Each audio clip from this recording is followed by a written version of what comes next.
And welcome back. We are in November now, and we're going to be putting this out there right before Thanksgiving comes up. Hope you are all going to have a wonderful, wonderful Thanksgiving this year, that it'll be better than last year. Certainly seems like it should be in most places. I'm a little under the weather. I apologize in advance if I cough. You've all had me... You've heard me cough recently, too. Tim, how you doing? I'm doing okay over here. It's kind of a toasty day. I saw licorice pizza last night. How is it? I think it's another one of those missives that he does to a time gone by here in Los Angeles. Interesting for fellows like you and me. Yeah, I mean, you've been here your entire life, so when you sit down to see it, you will see this L.A. from 1973, this actual physical L.A. from 1973. It's just a fascinating thing. When I first got here in 1990, the 1990 L.A. and the 1970s L.A. were more or less the same L.A. L.A. did not begin to sort of really actually physically change until the 2000s, middle 2000s, when very sort of iconic things literally started to go away. So I got to experience that LA, and watching, one of his films will just always sort of like put you there, as he tells a little story that's really just a bunch of, stories. He's just telling these stories from his childhood, and Gary Goatsman is a character, and a sort of William Holden guy as a character. And I guess if you grew up here in LA, you have stories like this. I think about that, and I'm like, Wade could make this movie. They all feel like yesterday, and I know they weren't. It's funny, we were just talking about it, right? An interesting kind of thing. You know what we forgot to do? We forgot to look up who died. You know what? I looked a little bit up of it. First, I want to make mention that just about a week ago, Walter Mirisch turned 100 years old. Yeah, let's start with that. I know a lot of people may not realize Walter Mirisch even still exists, but Walter Mirisch, it's interesting, with West Side Story, the Spielberg film coming out, Walter Mirisch's company produced the original West Side Story in 1961. So 60 years ago, he was a 40-year-old man, and he and his brothers produced West Side Story. And of course, there would, Mirisch Company would do things like Some Like It Hot and The Apartment and all those great Billy Wilder movies, all of the Pink Panther movies. The Mirisch Company was the original independent producer, independent production company. They started that for everybody. Yeah. And prior to that, everything was done inside the studios. The Mirisches were the first ones to whom studios farmed things out. Okay, we'll give you a little bit of money and you develop things. Yeah. We're not going to develop inside. We're going to let the Mirisch Company do it. And now that's the model. They were the first. So Walter Mirisch, 100 years old, still going strong, still wants to win another Oscar.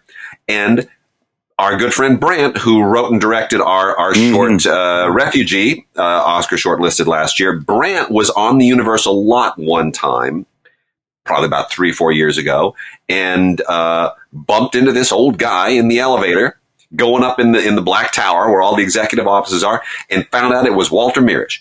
Every day he puts on a tie and a suit and goes to the office at 100 years old. That is an example to me. I'm going to be doing that's why he's 100 years old. Because he's always got something to do tomorrow.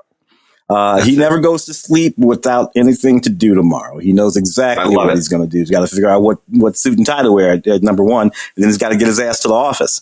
And that'll keep you alive for 100 years, apparently. But in terms of people who died, Dean Stockwell, lost Dean Stockwell. I mean, Dean Stockwell was an actor for longer than most people actually live, because he started when he was a little bitty boy, and he stayed an actor through every phase, a successful actor through every phase of his life. A lot of times we talk about, child actors and what will happen to them and all that kind of stuff. Well, for Dean Stockwell, he stayed an actor is what he did. My Dean Stockwell is the Dean Stockwell of Quantum Leap, him and Scott Bakula. Him popping in. I love that. I'm a big ridiculous fan of that show. My wife is in an episode of that show. I always just love the show in general. I love the characters in that show, and I love the way Dean played all that stuff. He was just amazing. But Dean was in night galleries and Blue Velvet, his whole serenade in Blue Velvet is legendary, you know? Yeah. I mean, an amazing actor who survived through many different generations of changes in acting style and movie styles. And he somehow belongs to all those eras in a very unique way. Not often known. Dean Stockwell won Best Actor at the Cannes Film Festival, twice.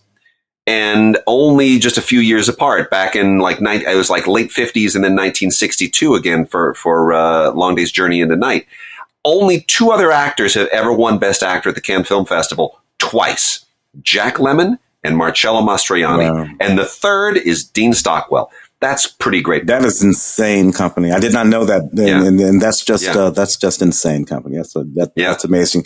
Dean always popped up. He would just pop up in some of my favorite shows. You know, Dean is in a couple episodes of Stargate. Dean is in a few. I mean, he's just there. He would be, you know, sort of being Dean Stockwell. Miss him. So good one. Wow. Good one. Wow. Yeah. And we also lost a film critic colleague, David Chute, Chute. If you want to look up some of his writings, David Chute is an extraordinary figure in film history. He was diagnosed with esophageal cancer just a few weeks ago, and it took him rather quickly, and it's devastating to a lot of us who are close to him. David he's the OG when it comes to Americans who championed Hong Kong cinema. You know, I'd always loved kung fu movies growing up, but it wasn't until, you know, David Chute introduced Andy Klein to those movies, taken him to San Gabriel and the Chinatown theaters and showed him, you know, the breadth of what those movies were and could be. And you know, his writing opened it up to me as well. And then Andy Klein introduced me to David, and David was invaluable to me when I was writing my Jackie Chan book. And a lot of people don't realize David Chute basically is responsible for John Woo having an American career. And, you know, he's sort of where it all came together as far as opening up what I call our muddy Western eyes to the spectacular stuff that was going on in Hong Kong throughout the 80s and 90s in particular. So, David Chute, is gone, and we will miss him terribly, but what an amazing legacy he leaves of film criticism, which made a difference. And that's something to say. He didn't just write reviews. He made a difference with his criticism. He bridged cultural divides. Yeah. And he did that as well later in his career with Bollywood movies. You know, when he was done with Hong Kong, he went and tackled Indian cinema, which is like the heaviest lift of all, and did an amazing job with it. So, David Chute, a really legendary epic film critic, and I'm so sorry he's gone, but what a legacy he leaves. He's a big fan of Ramiro and John Waters and anything off the beaten path. I didn't know him, but I read him, and he wrote for Boston Phoenix, film comment, a bunch of so yeah. There you go. Film comment, yeah. Well, let's get bouncing. I've got some docs here. I'm going to pop through some docs real quickly. We've got first. Let me do this one here. The Hidden Life of Trees, which is based on a book, actually. And I was not familiar with the book, but I grew up with a book in the house called The Secret Life of Plants, which I remember my mother was really excited about, where the whole premise was that they did these studies and can plants hear us and react to us? Do plants have emotions? I thought that's weird, man. You know, what are you up to, Mom? And sure enough, it was very, very interesting, the stuff. And this is kind of along the same lines. Peter Wohlleben is the guy who sort of underlines all of this world, these theories, and it gives a completely different perspective on environmentalism and trees and vegetation and ecology, and it's really, really interesting.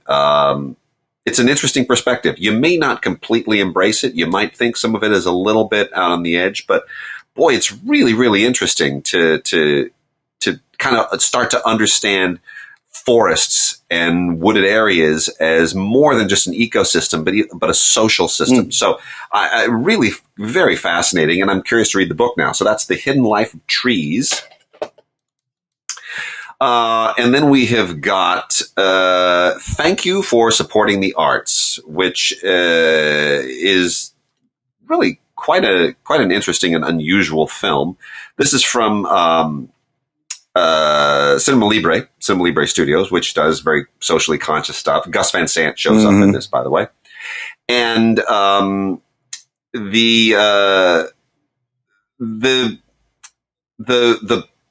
oh God, I don't even quite know how to frame this.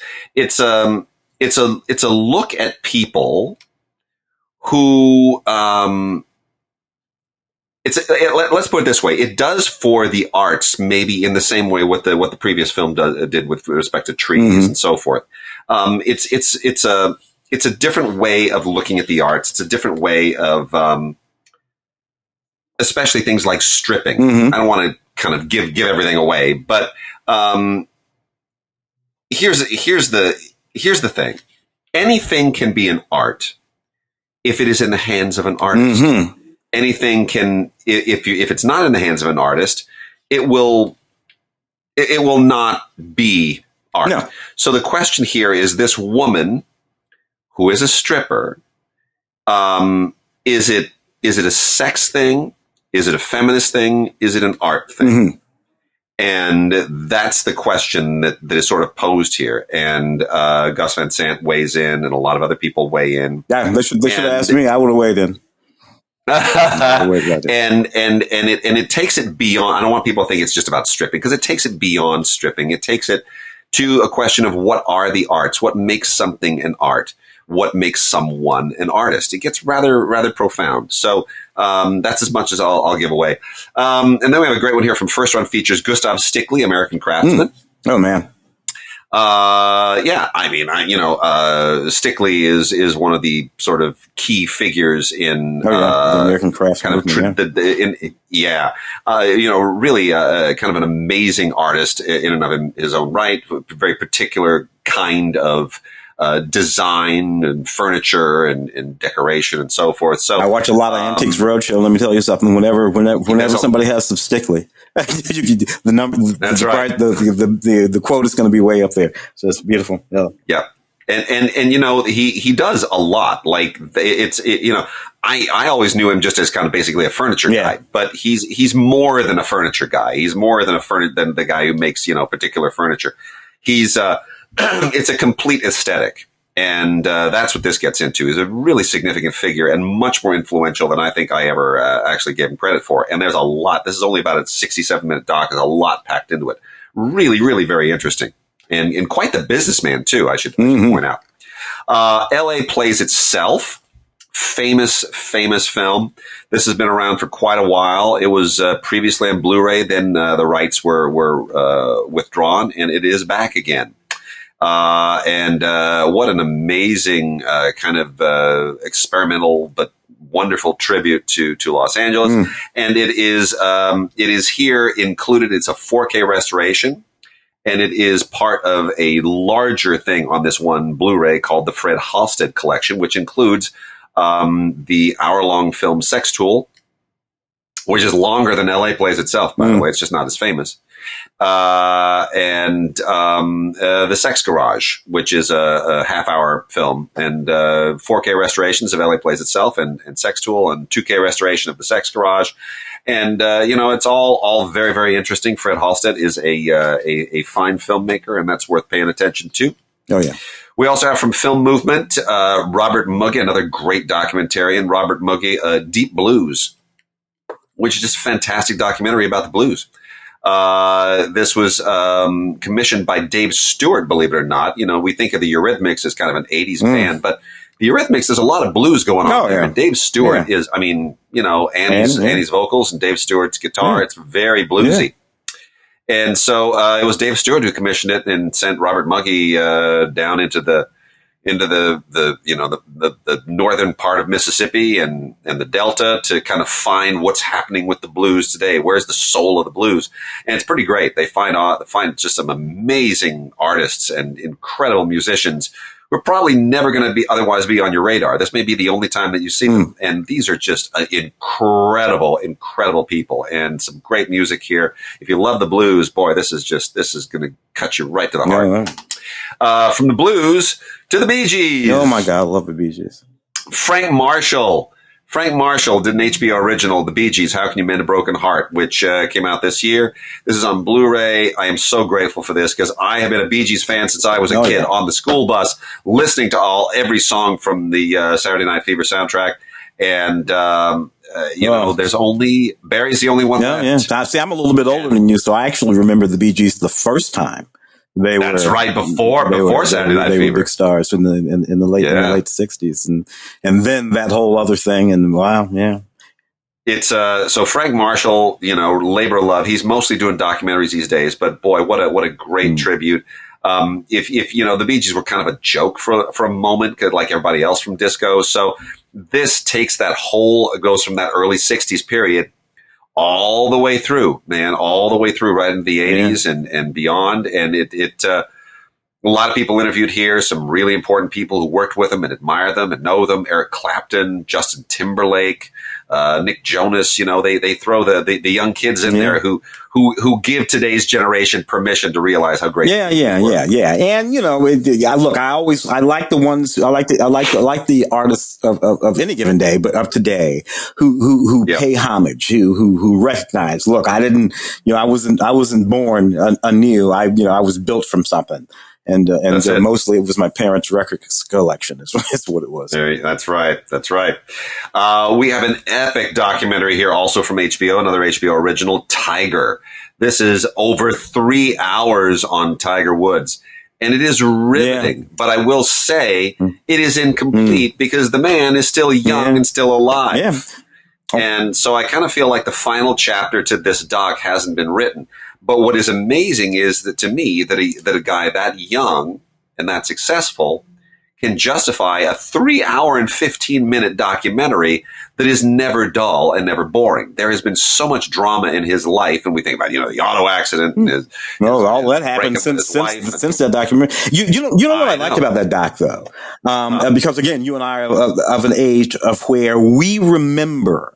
When there was no Tiger Woods, and then suddenly there's a Tiger Woods, and all of that, and all of that is in that film, and that was really, really interesting to watch. Fascinating to sort of walk through that sort of, and then the sort of big dynamic change and all of these things. But you're right; it's a story unfinished that will probably require another 2 or 3 hour documentary. 10 years from now. Yeah. It's really an unbelievably rich and textured life that he's had. And it's warts and all. It's not like they're building a temple to the guy. No, yeah. They lay it out. Tiger's dad. And again, I remember watching, and his dad would be there, but his dad passed away quite some time ago. But if you go back far enough, I remember that episode of, I don't remember what it is. It was either Mike Douglas or Merv Griffin.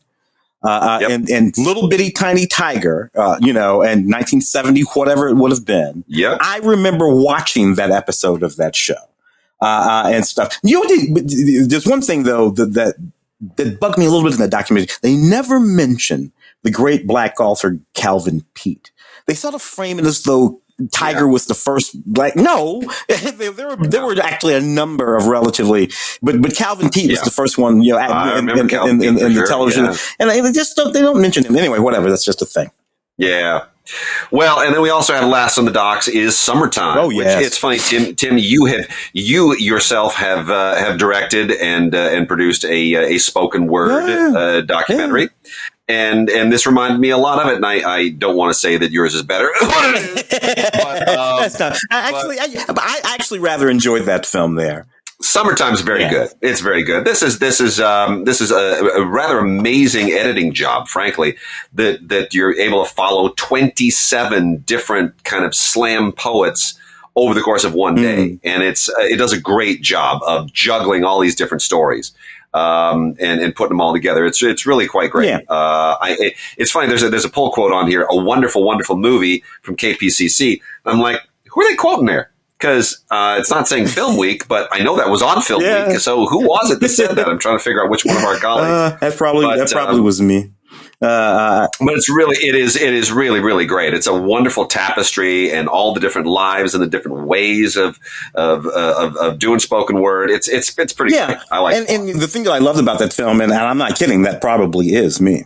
Because I covered that day. And the thing about that film is it travels all over LA. It starts in Venice, it travels all over. And I just love that. And I know that it's technically not a musical, but a lot of times somebody's either rapping or singing and so there's this music or dancing, this beautiful sequence with these girls all dressed in red, and I know all of these places. These are places that we know all of these places. If you and I watch this movie, it's kind of like, and not that you have to compare them, but I far and away like that movie better than In the Heights, which was a perfectly fine movie, but they're kind of like the same thing. But so one's technically a musical. That stuff is not a musical, but I just love that movie. I dearly did. Well, there's a wonderful audio commentary on here as well, and a bunch of little featurettes and a kind of a behind the scenes doc, which I think is weird to do a behind the scenes doc on a doc, because docs are kind of their own making of. But whatever, it's fine. But the audio commentary with the director and cast is pretty great, and the director, we should point out, is Carlos Lopez Estrada, who also did Raya and the Last Dragon. So, a lot of diversity in what he does as a filmmaker from, those are not even close to the same genre, documentary and, animated. And then let me blow through some Warner Archive stuff here. Warner Archive just they keep unloading their stuff. It's all on Blu-ray now. We're not doing anything else on DVD, and man, they are just doing some amazing stuff. So it's all over the map, all over the decades, but it's all memorable. Night Shift, for crying out loud. Oh my God, one of my favorite movies Ron Howard, on the planet. This was Ron Howard when he made light, bouncy, kind of really fun movies. Henry Winkler, Michael Keaton, Shelley Long, a score by Burt Bacharach of all things. This movie is so much fun, and it's just it's like the Shelley Long.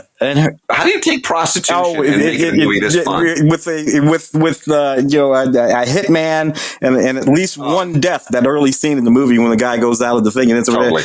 And there's a scene with Shelley Long in that bathroom with Henry Winkler and those panties and those, and it's just, they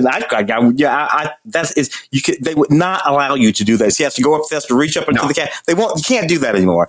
And that is, it is what is obscene is that you can't do that anymore. I suppose you can do whatever the hell you want. It's America. You know what I mean? But that scene was this absolutely extraordinarily wonderful, uncontroversial scene.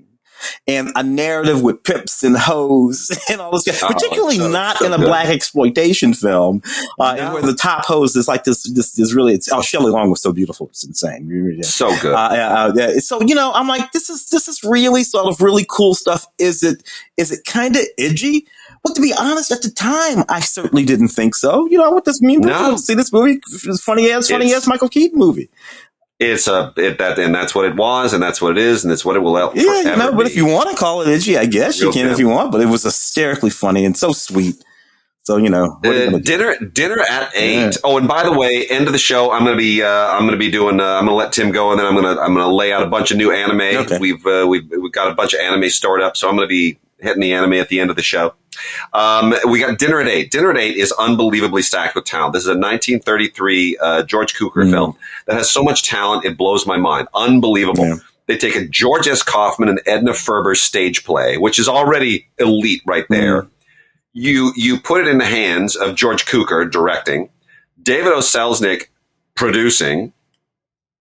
You have a screenplay co-written by Francis Marion and Herman Mankiewicz, the Mank of the recent film Mank, who would go on to do to co-write Citizen Kane, with additional dialogue by Donald Ogden Stewart.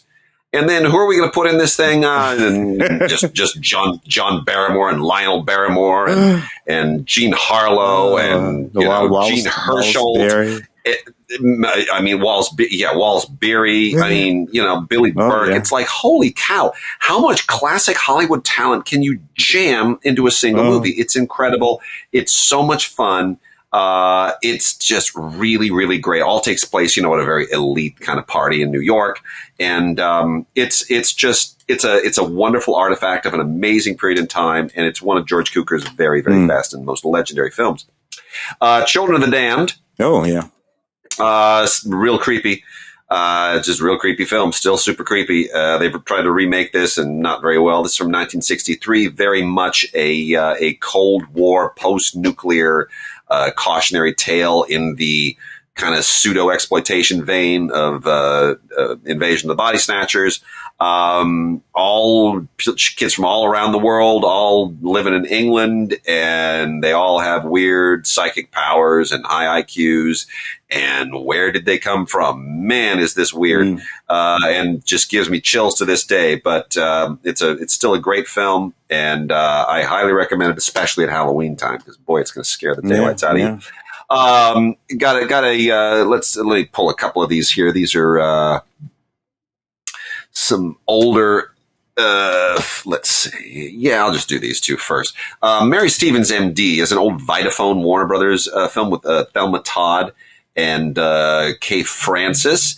It's fine. It's sort of classic melodrama of the period, directed by Lloyd Bacon, who did a lot of the early Busby Berkeley films. Kind of one of their more reliable directors of the 1930s. This is 1933, probably one of like 5 films that Lloyd Bacon directed that year. In any case, Thelma Todd, really significant figure because Thelma Todd died young.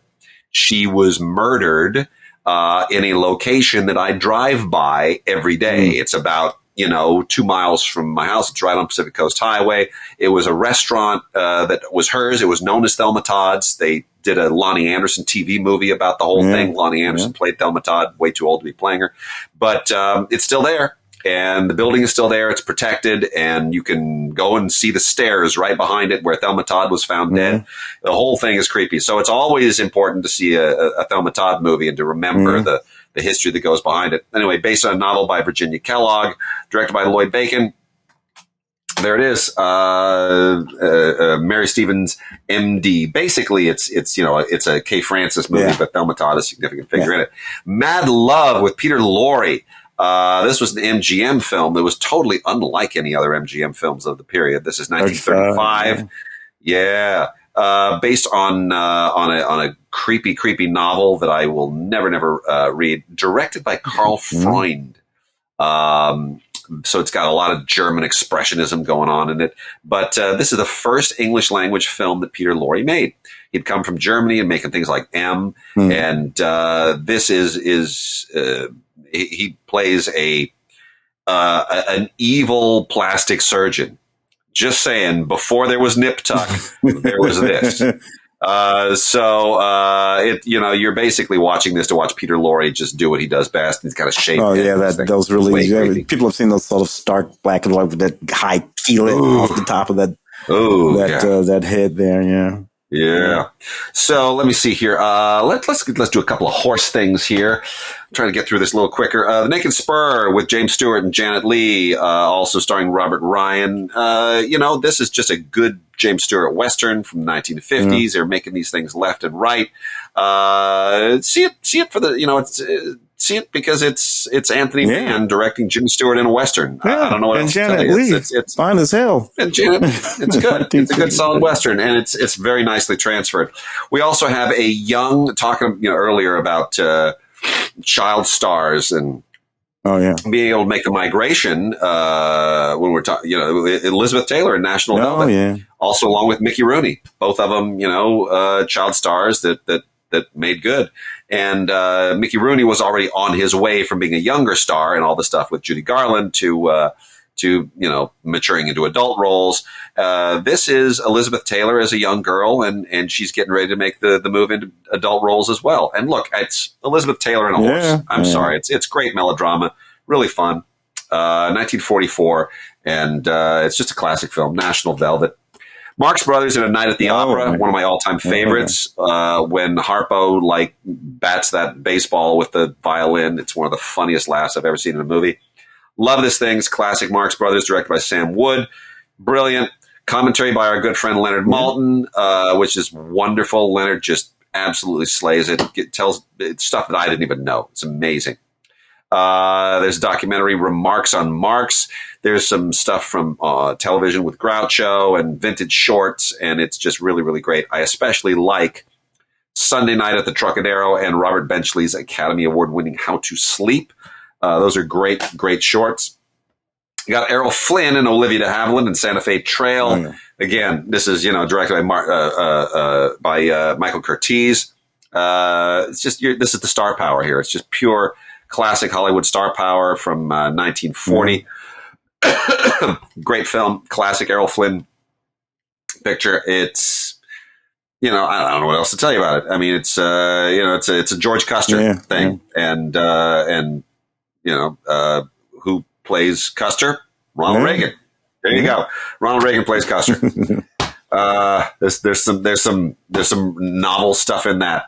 Eye of the Devil, I had never actually seen before. Eye of the Devil is one of those creepy chillers from the late 1960s where they were trying to make things at the studio level that were a little bit exploitation. Yeah, but of course, Sharon Tate. Sharon Tate is in this. Deborah Carr, Donald Pleasance, David Niven, David Hemmings. It's a great cast. It's based on a novel called Day of the Arrow by Philip Lorraine.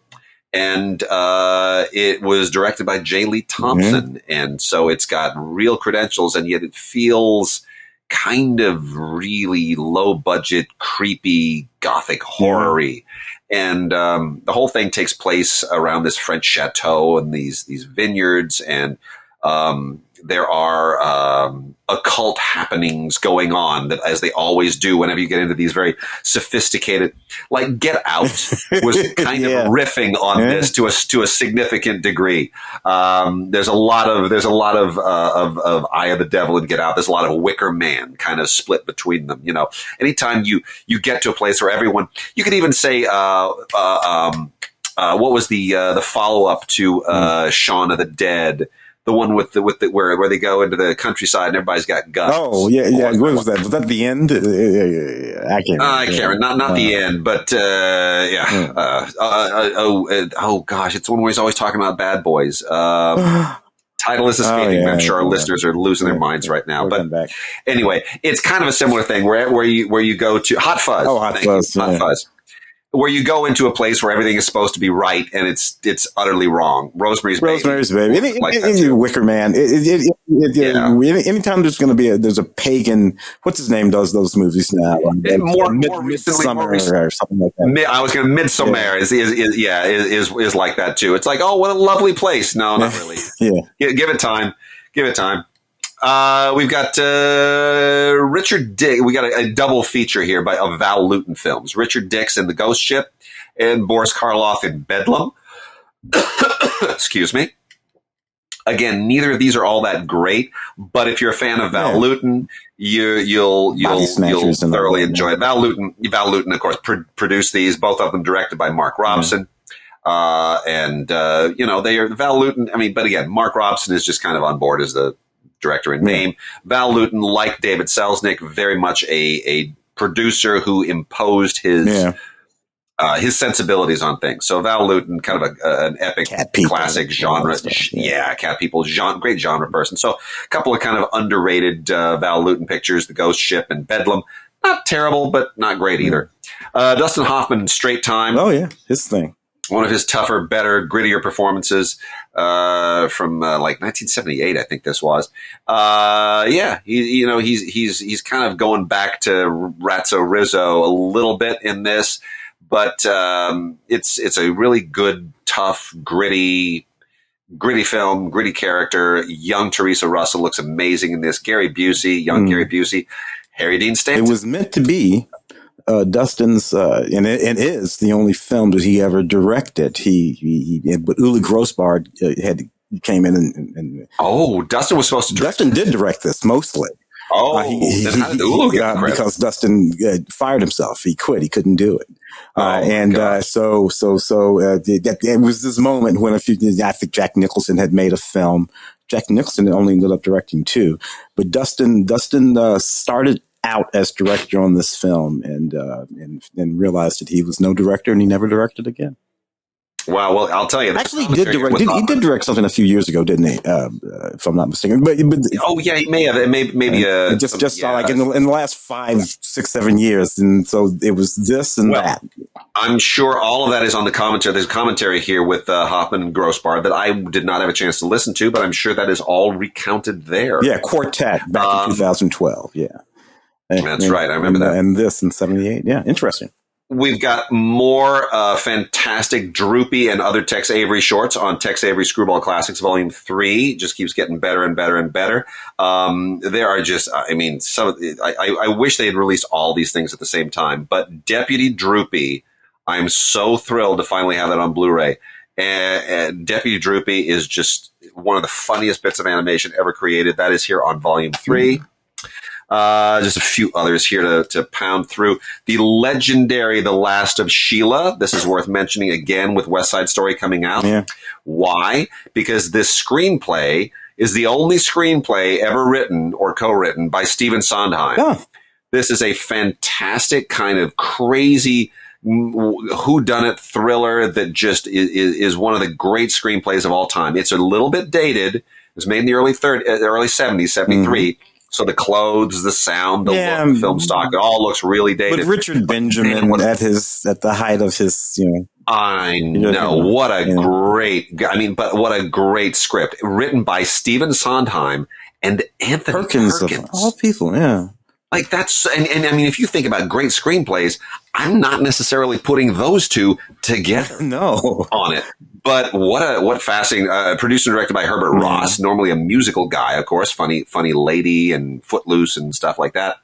But theme song sung by Bette Midler, and a cast that includes Richard Benjamin, Diane Cannon, James Mason, Raquel Welch, Ian McShane, really young, James Coburn. He's so young. So phenomenal. I mean, a great cast, really, really terrific. So before you get too hung up on some of these new whodunits and the new thrillers, they're all kind of trying to emulate this. It's very, very Agatha Christie-ish, but I'd almost say even better. Yeah. So The Last of Sheila, man, it's a really terrific movie. Love that movie. We've got Sylvia Sidney and Spencer Tracy in Fury, co-starring Walter Brennan. I can't ever say Walter Brennan's name without thinking of the guy in Good Morning Vietnam and laughing about it. But this is a pretty great American film by Fritz Lang. I still think Fritz Lang did better German films than American films. But, a lot of great power here. Fritz Lang co-wrote it with Bartlett Cormack, produced by Joe Mankiewicz, the other Mankiewicz. And it's a pretty good, tough, hard-boiled American kind of pseudo-noir. It has a lot to say about the justice system, and which was, already really being challenged at the time, and how it was not dispensing justice necessarily impartially. The whole concept of mob justice, very, very much a part of this. Great commentary by Peter Bogdanovich, who gives you all the backstory on this. It's a really, really, amazing historical context to this. Yeah. So, it's a good, solid film. Again, not, as in terms of directing, I think Fritz Lang's kind of a hired hand here. But Spencer Tracy's terrific, and it's all it's kind of a little bit more gangster than noir, but still it has that look. More gang. That's it. It's more gangstery than it's kind of like between the two genres a little bit. Then we've got Some Came Running with Frank Sinatra, Dean Martin, and Shirley MacLaine. Love this movie. So much fun. Directed by Vincent Minnelli in his prime, late 1950s, and this is just absolutely terrific. It's a melodrama. It has that like late 50s kind of Douglas Sirkian melodrama feel to it without being syrupy. Vincent Minnelli always brought kind of a shiny disposition to a lot of these things. There's always a sunny side to the things. Based on a James Jones novel, James Jones, who of course wrote Thin Red Line and From Here to Eternity, and it has certainly his larger than life sensibility to it. I think Shirley MacLaine playing this vulnerable young girl as she did, it was just absolutely wonderful. I love it. It's a really, really great melodrama from the period. Oh my God, yeah. Last two here, Barbara Stanwyck in Ladies They Talk About. Not exactly one of her more famous parts. This is 1933 pre-code, just barely pre-code. And this is also kind of a prison melodrama of sorts, I guess, maybe the way to put it. But it's all about, bad girls and bad men and being able to redeem yourself when society and prison deal you a bad card. But it's like a step above the Poverty Row films and the usual crime films of the era. And Stanwyck is very, very good. And then lastly, The Window, which was an RKO film from 1949. When RKO was really kind of trying to establish its style and its brand, and how are we different from Warner Brothers? How are we different from MGM? How are we different from Columbia? And I'm not quite sure that this really does it. It still feels, now that it's part of the Warner library, it still feels almost more like a Warner Brothers film. But when you look at it, you're like, well, okay, RKO had a slightly different take on noir. It's a little bit more humanistic. There's a kid angle here. It's a little bit more sort of, it's basically about this kid. It's the boy that cried wolf, kind of taken to a noir level. And the fact that it's all being kind of filtered through the eyes of this boy who claims that he saw murder that nobody believes, that actually kind of, it softens it and gives it a little bit more of a humanistic element to it. Barbara Hale, of course, before Barbara Hale, Bobby Driscoll. Perry Mason, before Perry Mason. Yes. So The Window, very interesting kind of RKO take on noir at the time. All right, there we go. Tim, where should we go? I'm going to cheat and pop over to the 4Ks. Do it. So Final Fantasy. Oh my gosh. Man, 2020 years, Final Fantasy. I imagine there has to be some interesting stuff on that. Yeah. Two commentaries, outtakes, matte art explorations, an interactive documentary, and digital movie code for movies anywhere. Baldwin, one of the voices there, of course, Steve Buscemi. Interesting, man. I don't know. Final Fantasy at the time took kind of a beating, critically speaking, but over the years, it seems to have become, a sort of anime of some repute. I mean, or am I reading that wrong? I don't get it. I really don't. I mean, watch this for just a little bit, just to kind of get a sense of the HDR on it, which looks, I don't know if it looks great or not. I mean, it's because it's so photorealistic.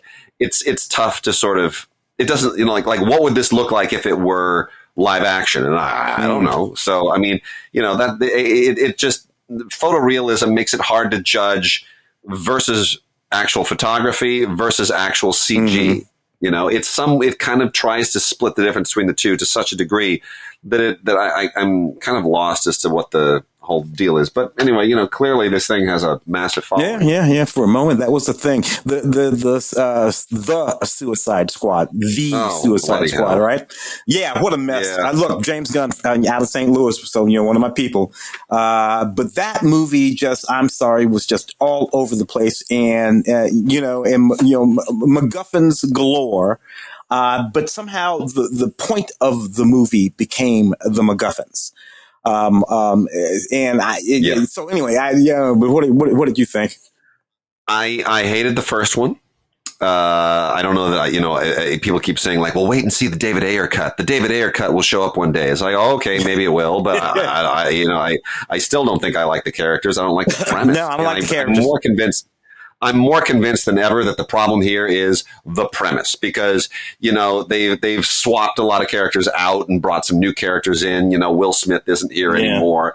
But they brought John Cena and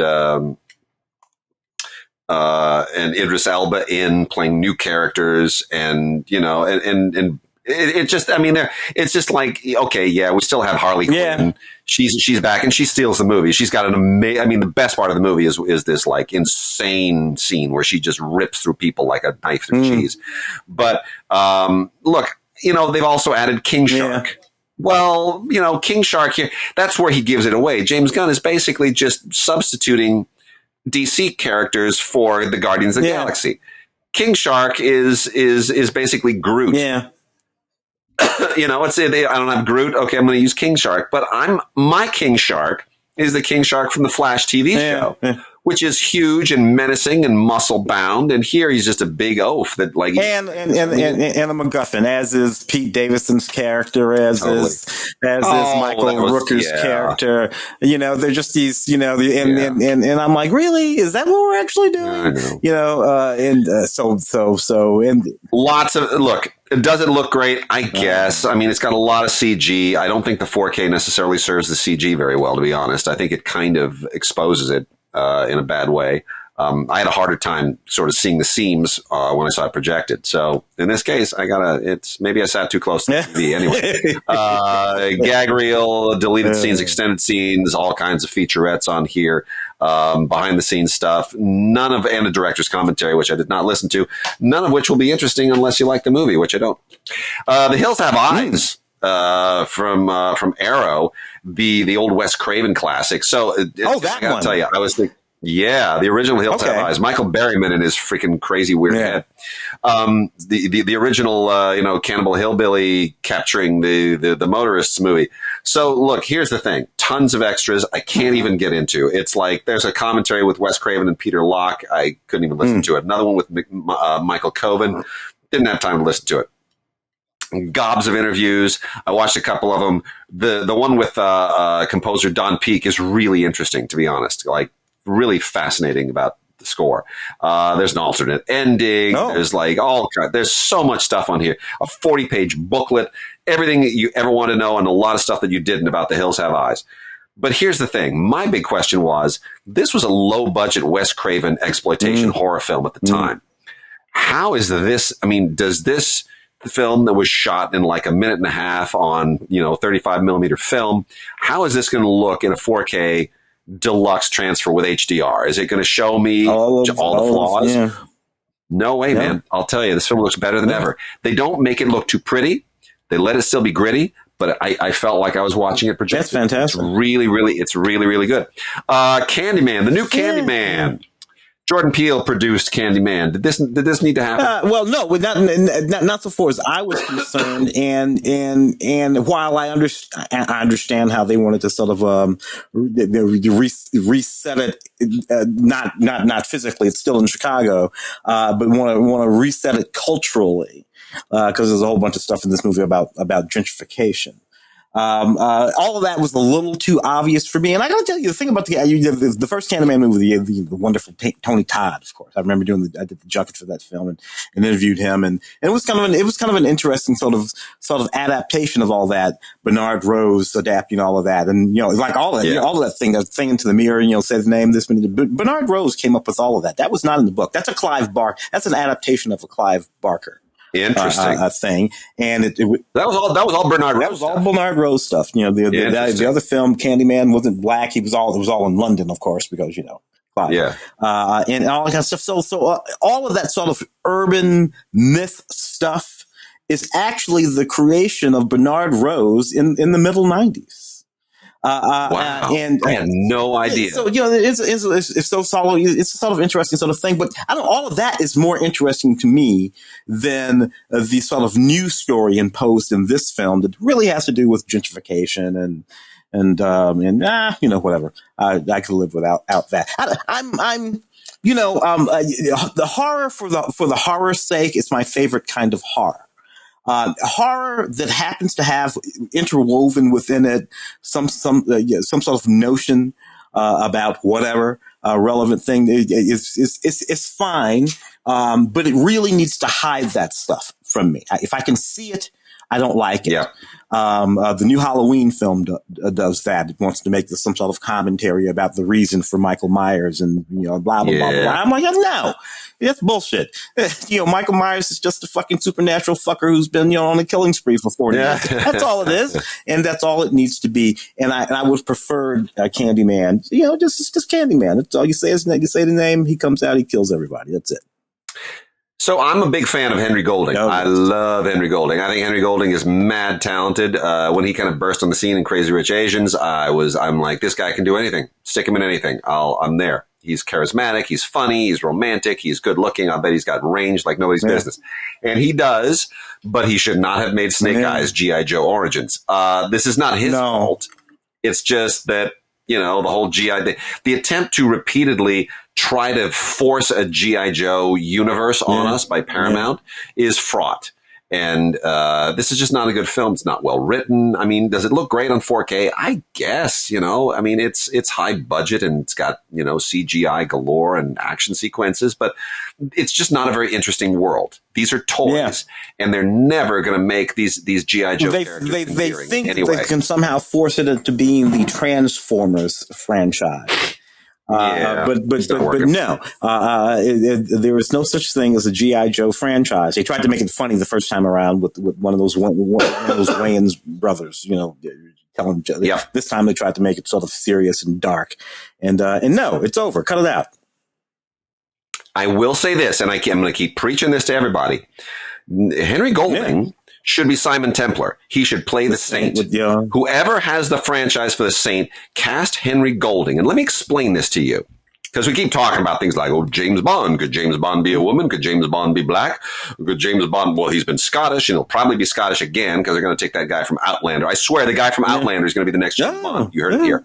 But here's the thing. Look, Simon Templar, the Saint, originally played by Roger Moore, based on the Leslie Charteris book. Val Kilmer did that movie, but Val Kilmer did it, and they're doing it again with an American. The one freaking thing that Simon Templar cannot be is American. He has to be British. But can he be British and Asian or half Asian? Yeah. Well, yes, he can. Do you know why? Because Leslie Charteris, who created Simon Templar, was half Chinese. A lot of people don't know that. Leslie Charteris' mom, Chinese. So there you go. Leslie Charteris would love the idea. Leslie Charteris sitting in heaven, maybe in hell, I don't know wherever he is. But wherever Leslie Charteris is, somewhere in the universe, if you cast Henry Golding as Simon Templar, it would make him very, very happy. So there you go. And he needs a good one too, Henry. He does. If not a series, certainly. He's born to play Simon Templar, dude. You could have a franchise. You could let. He could play everything that Roger Moore did well on the TV series. Golding could do tenfold. He's 1,000 times the actor that Roger. He has more charm. He has more kind of a wily instincts. So he'd be so much better. We got a couple of DC animated movies here. DC. Well, one is look. I'll be honest with you. I don't know the difference in the branding, so I'm just going to say this right up. Batman Year One in a commemorative edition. Animated is a DC Universe movie on 4K. Injustice is a DC animated movie. They are very clear that these things are different. I do not understand the difference in the branding. I really don't. But they're both very good. I think, Batman Year One is fine. It's it dates kind of. I don't know. I mean, it doesn't blow me away. We've done so much with Batman. It doesn't feel like this is really stretching or doing anything significantly different from what we're really accustomed to. It's like, Bruce Wayne has been running around not being Batman for a while, and he comes back, and everything kind of falls into place again as it did before. Catwoman shows up. There's nothing really, really novel about it, but a lot of people love this. However, Injustice is very, very interesting from a story standpoint. And here, it's the Justice League is at odds with itself, and Joker has this master plan to kind of screw everything up, and Superman is kind of lost his mind, and it's all very melodramatic and soapy, and kind of. But I'll tell you this: it's really interesting. Everything that they do in it. Is exactly what was done in the graphic novel of the same name. So it brings all of these really interesting story elements together.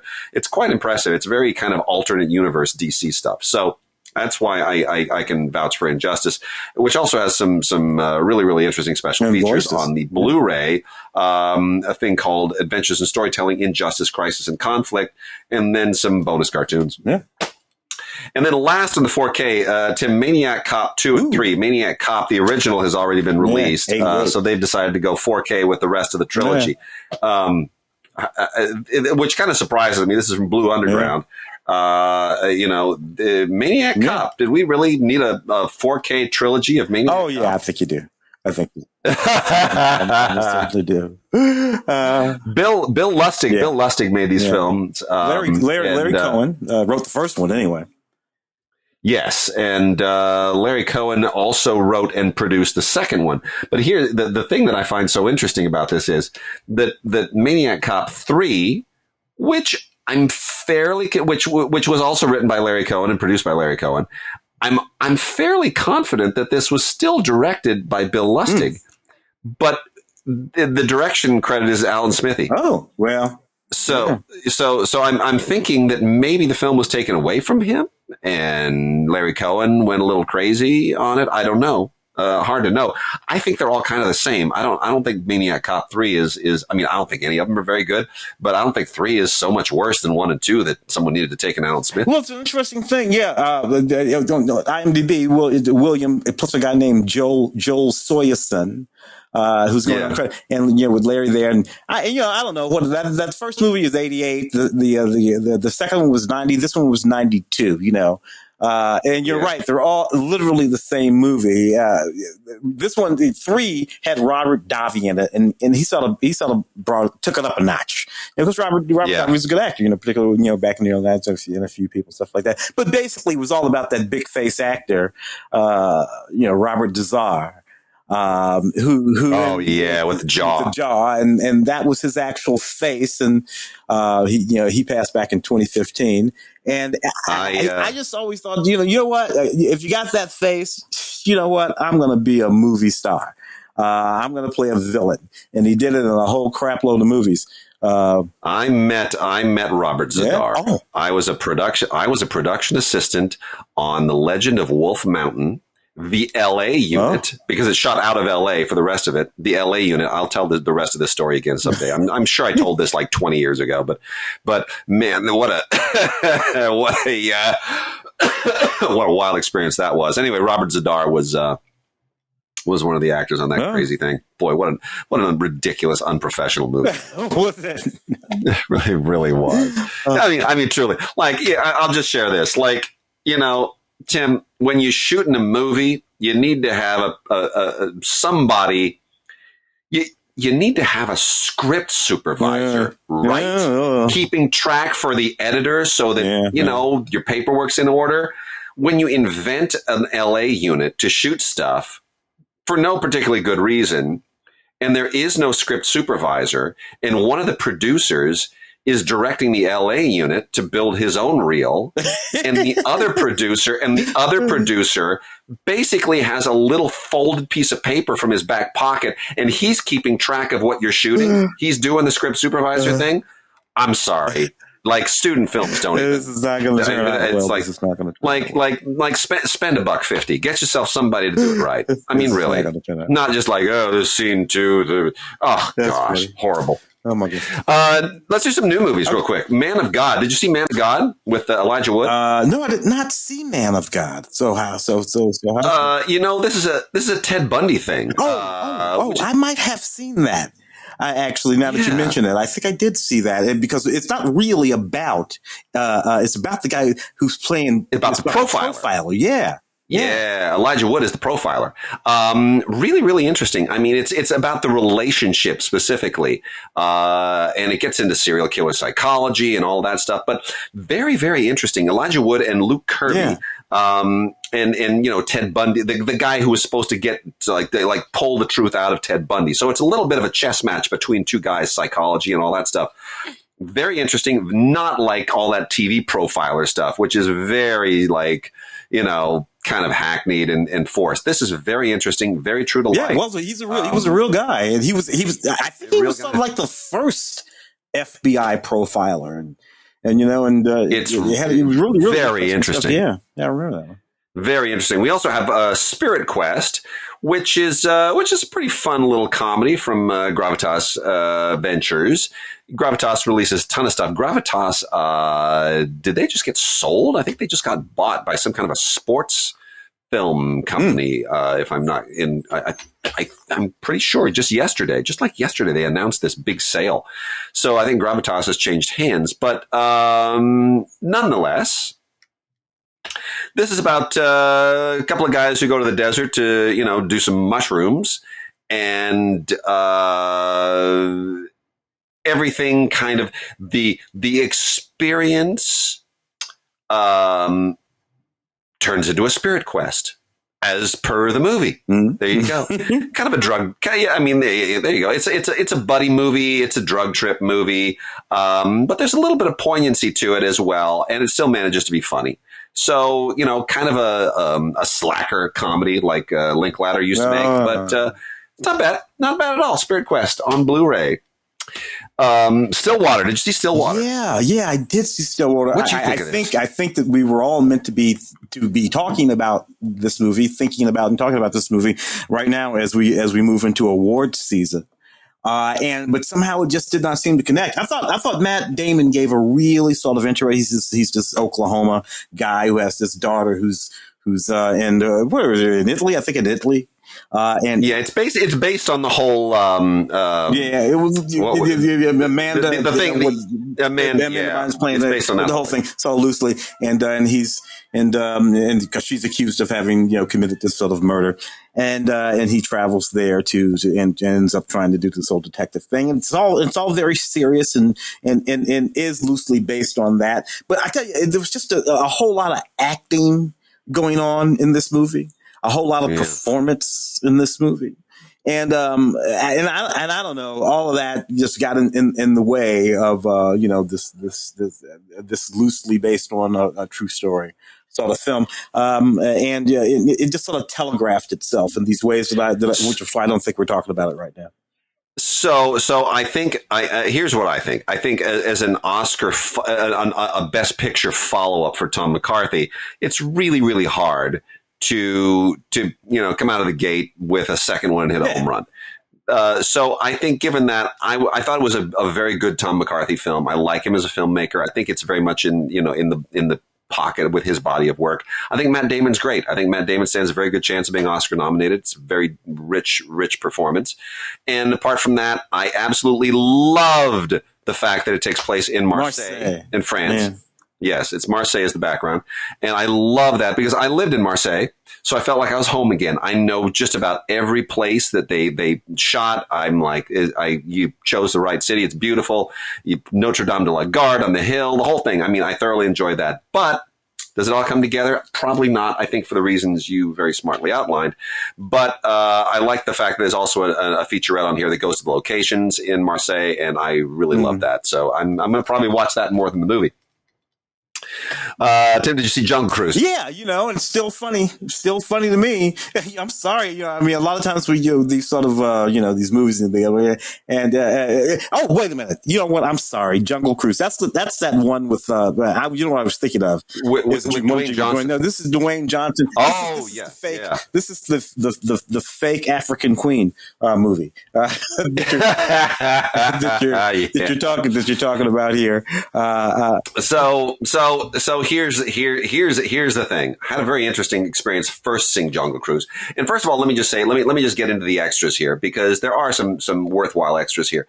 The making of Jungle Cruise is actually a really, really good featurette. And it's like, it's very slick and polished, and I thought it was very interesting. There are some things that it led me to appreciate that I did probably not appreciate watching the film originally. And outtakes and deleted scenes and some other behind the scenes stuff, which is all quite good. And Movies Anywhere code. So got this on Blu-ray and watched the extras. Fair enough. Decided to watch a little bit of the movie again. And because here was the first experience with it. I had to review it for radio and for Film Week. And we had family visiting. And Hero's little cousins were in town, and I thought, oh, Jungle Cruise, the kids all love going to Disneyland and going on to Jungle Cruise, which is a nice family adventure. Why don't we all together watch Jungle Cruise? Terrible. My wife, her sister, her niece, the two little cousins, like everybody. Oh, we're all going to have a great time watching Jungle Cruise, family thing. And I looked at it, and of course, I saw PG-13 or sequences of adventure violence. And I thought, well, the kids have seen, it can't be that bad. It's Jungle Cruise, they've gone on the ride. Yeah. We've seen, they've seen Star Wars movies and Harry Potter movies that are PG-13. Yeah. It'll be fine. And I'll be honest, the first about hour of the movie, I was okay with it. I thought there was some fun stuff. Dwayne Johnson's great. Emily Blunt is great. It's got that African Queenie thing with a little feminist bent to it. And the period recreation is fun, and all of that Geographical Society of London stuff is fun, and all that stuff. And, Jesse Plemons is a great villain, and Edgar Ramirez is really good. Everybody's kind of coming to play. And then, man, this thing just takes the gnarliest, darkest turns sideways into Pirates of the Caribbean zombie territory, where ancient dead people, and Edgar Ramirez is sort of key to this whole thing, where the ancient dead Spaniards and Aztecs are all coming back to life again. They're reanimated by the whole Raiders of the Lost Ark thing going on, and it all just goes south at that point. And snakes are crawling out of skull eye sockets, and that's when the kids started crying, and it's okay, we're going to bed. And dude, my daughter would not go on the Jungle Cruise ride at Disneyland for months because of that. She didn't want to go back on the ride. We're like, but you went on it when you were 2. She's freaking out. She's like, the movie was haunting her. And all I could think was, man, Disney really blew that. Man, they blew that one. So upsetting. If you're Disney, take it. But you know what? That's the problem of not having all those units that they used to have back in the day. I know. Hollywood Pictures and this, where they could figure out where to put the net. Now it's and sometimes that's not the right choice. That is not the right choice. RESPECT. Respect.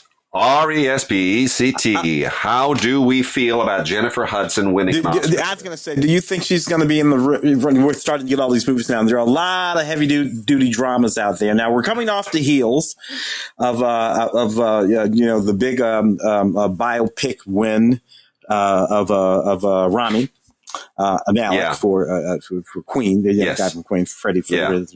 And of course we had Chadwick.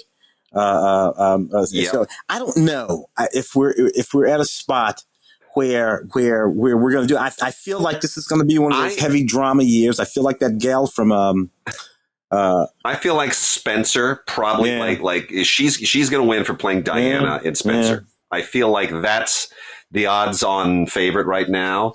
She's never won an Oscar. Kristen's never won an Oscar. It's going to be redemption for Kristen Stewart. There's going to be redemption for Twilight. They'll be like, okay, you paid your dues. Now we'll give you an Oscar. Jennifer Hudson has an Oscar. However, I do think she should be in the running here, because I think this is a really, first of all, we talked about the television, Cynthia Erivo. Yes, where Cynthia Erivo, which is longer and a little bit more elaborate, but I feel like this captures Aretha Franklin's soul better. I feel like Jennifer Hudson, and it could be because Cynthia Erivo is not American, right? I feel like Jennifer Hudson, her life experience, her background, her family, probably she connects to Aretha more, and literally knew her very well. You had that actual endorsement from Aretha to play her. It'll be interesting. To see what the mood is of the Academy with respect to all of these things this year. Last year, of course, Nomadland, this tiny little movie. So somehow I feel like this year's Academy Awards are going to be about big things. Big movies with big movie stars, and I don't know. I kind of feel like the tiny was last year, and this year it's all going to be about big things. We shall see. We shall see. Well, in any case, I really, really do love Respect. I think this is a very, very good film, a really rock solid biopic. The scenes where the songs are coming together are so beautifully executed, where everybody especially all the stuff down in Muscle Shoals, and I love that they kind of tell a little bit of the story of Muscle Shoals here as well. And I think where everybody's kind of bringing the little pieces and they're changing the song a little and upping the tempo and, bringing the drums a little earlier and give me a riff on the guitar and all that stuff. And then, and you see the way that Aretha was not just someone who came in and sang to what was produced. That she insisted that everything. I mean, she was kind of the orchestra conductor, and her voice was sort of the piece, the mortar that brought it all together. Very much in control of the songwriting, the recording process. Really interesting. What a life! What a great life. A little bit like what's love got to do with it, but I think this is a better film. Yeah, interesting. Very good, very good. What else we got up here? Let's see. Under new movies, bestsellers. Oh yeah. Did you see Bestseller? I love this movie. Wonderful.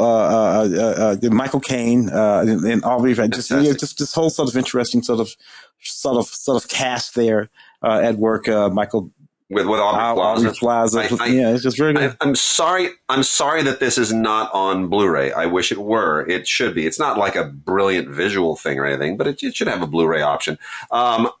I don't know if Michael Caine will get an Oscar nomination for this. I think the film will kind of fall between the cracks, but it's a lovely, lovely plot. Basically, Aubrey Plaza inherits her dad's publishing empire, and it's on the rocks. And the only way that she has to resurrect it is to go dig up this crusty old alcoholic widower who's like he's a jerk and is played by Michael Caine. And he hasn't written a book in 40, 50 years, but he still owes him one under his old contract. So, you suddenly have the mismatched buddy thing.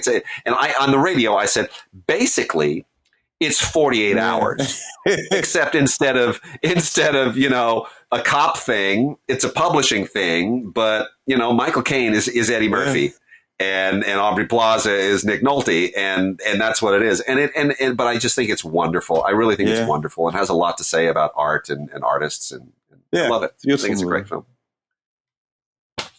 Prisoners of the Ghostland, Nicolas Cage. Look, every now and again, Nick has, and this is interesting. Nick has the Cassavetes and thing. Every now and again, Nick has one. Willy's Wonderland, and where they go completely. This is not necessarily one of those. This is just, this is just a movie, and yes, it's wacky, and Nicolas Cage is in it, but that doesn't necessarily mean you want to go ahead and jump into this one. This is directed by Sion Sono, the Japanese director, who's a little bit like if David Lynch were totally lacking in any self-control or artistic discipline. Sono's movies are they're from Mars. They're totally off the wall. I don't get them. This is like this weird kind of post-apocalyptic, mega violent thing where Nicolas Cage is, he has to. I like the whole. I don't understand it. Like he's in an outfit. He's in this suit. A warlord puts him in a suit that's going to kill him. The thing on his neck. If he doesn't bring the guy's daughter or niece, I forget which it is, back within a certain period of time from I don't know. Anyway, the whole thing is really tedious and ultra violent and doesn't really make a lot of sense because it's got all this weird cultural fusion. But look, hey man, if you want to watch Nicolas Cage completely lose his mind, and I guess whatever. Reminiscence and Hugh Jackman. It's okay. Lisa Joy. Hugh Jackman's Jackman's kind of trying to do something other than Wolverine at this point, and I think he's kind of having a hard time. He plays a PI here, and I'm not sure I really buy him as a PI. I kind of feel like he's just too much of a movie star for me to buy him as Sam Spade. But that's kind of what it is, sort of a modern Sam Spade. Anyway, it's got some special features. There's a bunch of whole sci-fi kind of stuff in here. They would have been better off if they had just lost all the sort of the mind and going into the mind. They lose all of that and just tell this as a straight Look, it's sci-fi only because it deals in the world of memories and lost memories and whatnot. But otherwise, it's like Blade Runner. I'm sorry, maybe it's more like Blade Runner. Blade Runner is a Sam Spade movie. Yeah, too. but it has this sort of intention of being this sort of Inception-y sort of, like get rid of all that and just do whatever. Whatever. Well, speaking of that, and speaking of Cynthia Erivo, Needle in a Time Stack. Oh yeah. This is what do you think? John Ridley directing, and he adapted the screenplay from that short story. And and again, it has to. It seems like it has to do a Robert Silverberg short story, which is a very famous sci-fi story. But and Leslie Odom Jr. and Frida Pinto and Cynthia Erivo, and there's this sort of idea that time can be changed. The little more, and people can do it. They're not supposed to do it. It's against the law, right? To do these things where you can create these little changes in the ripples of time and thus change all kinds of things. And people eventually sort of forget, whom they had been in their relationships and all this. And this is sort of, vying for this relationship between Leslie Odom's character and the white guy played by whoever. And he keeps changing the timeline and will they be able to hold their love together as these little time sequences keep changing. But the problem with this movie is it doesn't seem like a love story. This is all supposed to be a love story. Can this love survive? But it seems more like a story about obsession. It's not so much that he's in love with her as it is that he doesn't want the other guy to have her. And it's sort of cool and cold in that way. And I don't know. Anyways, so maybe it's a matter of interpretation, but it didn't feel the way I think it was intended to feel. Yeah, no, I hear you. Shall we hit a few TV things? Yeah. Anything in the TV list that we should? The Crown season 4. You tell me. It just keeps getting better and better. This show's amazing. I think this show's phenomenal, and it'll be interesting to see how this sort of resonates. Once Spencer comes out, because we're getting inundated with with Diana stuff, but I kind of feel like as we move into the 80s and Diana and all that stuff, it's still working, man. It's just working really beautifully. It's so well done. It'll be interesting to see where they bring this thing to a close, because it's going to come right up to the present day at some point. But I think it's terrific. I think, it just keeps winning awards and people keep watching it. I think it's one of the best TV shows of all time. I don't know what else to say. The drama of the family continues. That's for sure. I mean, with the relatively recent death of Prince Philip. And the Queen doesn't get younger every day. And we know that we will be skipping Charles and going to what's his name? Not Harry, but the other guy, William. So a lot of this is sort of laid out but it'll be interesting to see how that all sort of plays itself out. So we got season 1 of Walker, the new Walker Texas Ranger. I have not watched any of this. Have you watched any of this? Yeah, Jared Padalecki got the guy out of Supernatural there. I thoroughly enjoyed him. On that. Look, the whole point of Walker, Texas Ranger, is that he is played by Chuck Norris, who, for relatively speaking, no reason, is a Texas Ranger who knows a whole lot of martial arts. And he and his partner wander around Texas, kicking ass, mostly with martial arts. Jared Padalecki does not know martial arts. He has a gun and he punches people. And I'm like, we've half of the reason why I'm watching the show it's not here. Anyway. That's it. No. That's it. No. I agree completely. That nails it for me. Season 1 of Emily in Paris. This is absolutely kind of delightful. I just have a whole lot of fun with this. But I like Lily Collins and I like Paris. and I think this is a lot of fun. Darren Star, of course, creator of Sex and the City, did this, and I just think if you have a chance, watch it. This is really an awful lot of fun.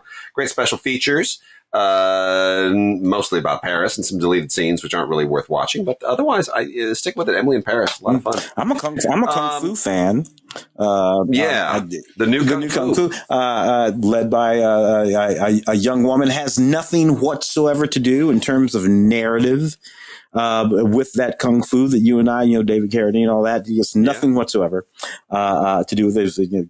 A contemporarily set show. She's more or less ends up being a sort of a detective with a few sidekicks and some love interests and her parents and brother and sister. And there's a through line of the family. But it's just a good reason to do a whole lot of wushu and some stuff that's ever so slightly mystical. At first, the mysticism of it bugged me, in the same way that it did over in Nancy Drew. The Nancy Drew show, I started watching Nancy Drew, and there was all this sort of mysticism and ghosts and things like that. I'm like, wait a minute, where are we? What are we doing here? But I decided to just sort of like, you know what?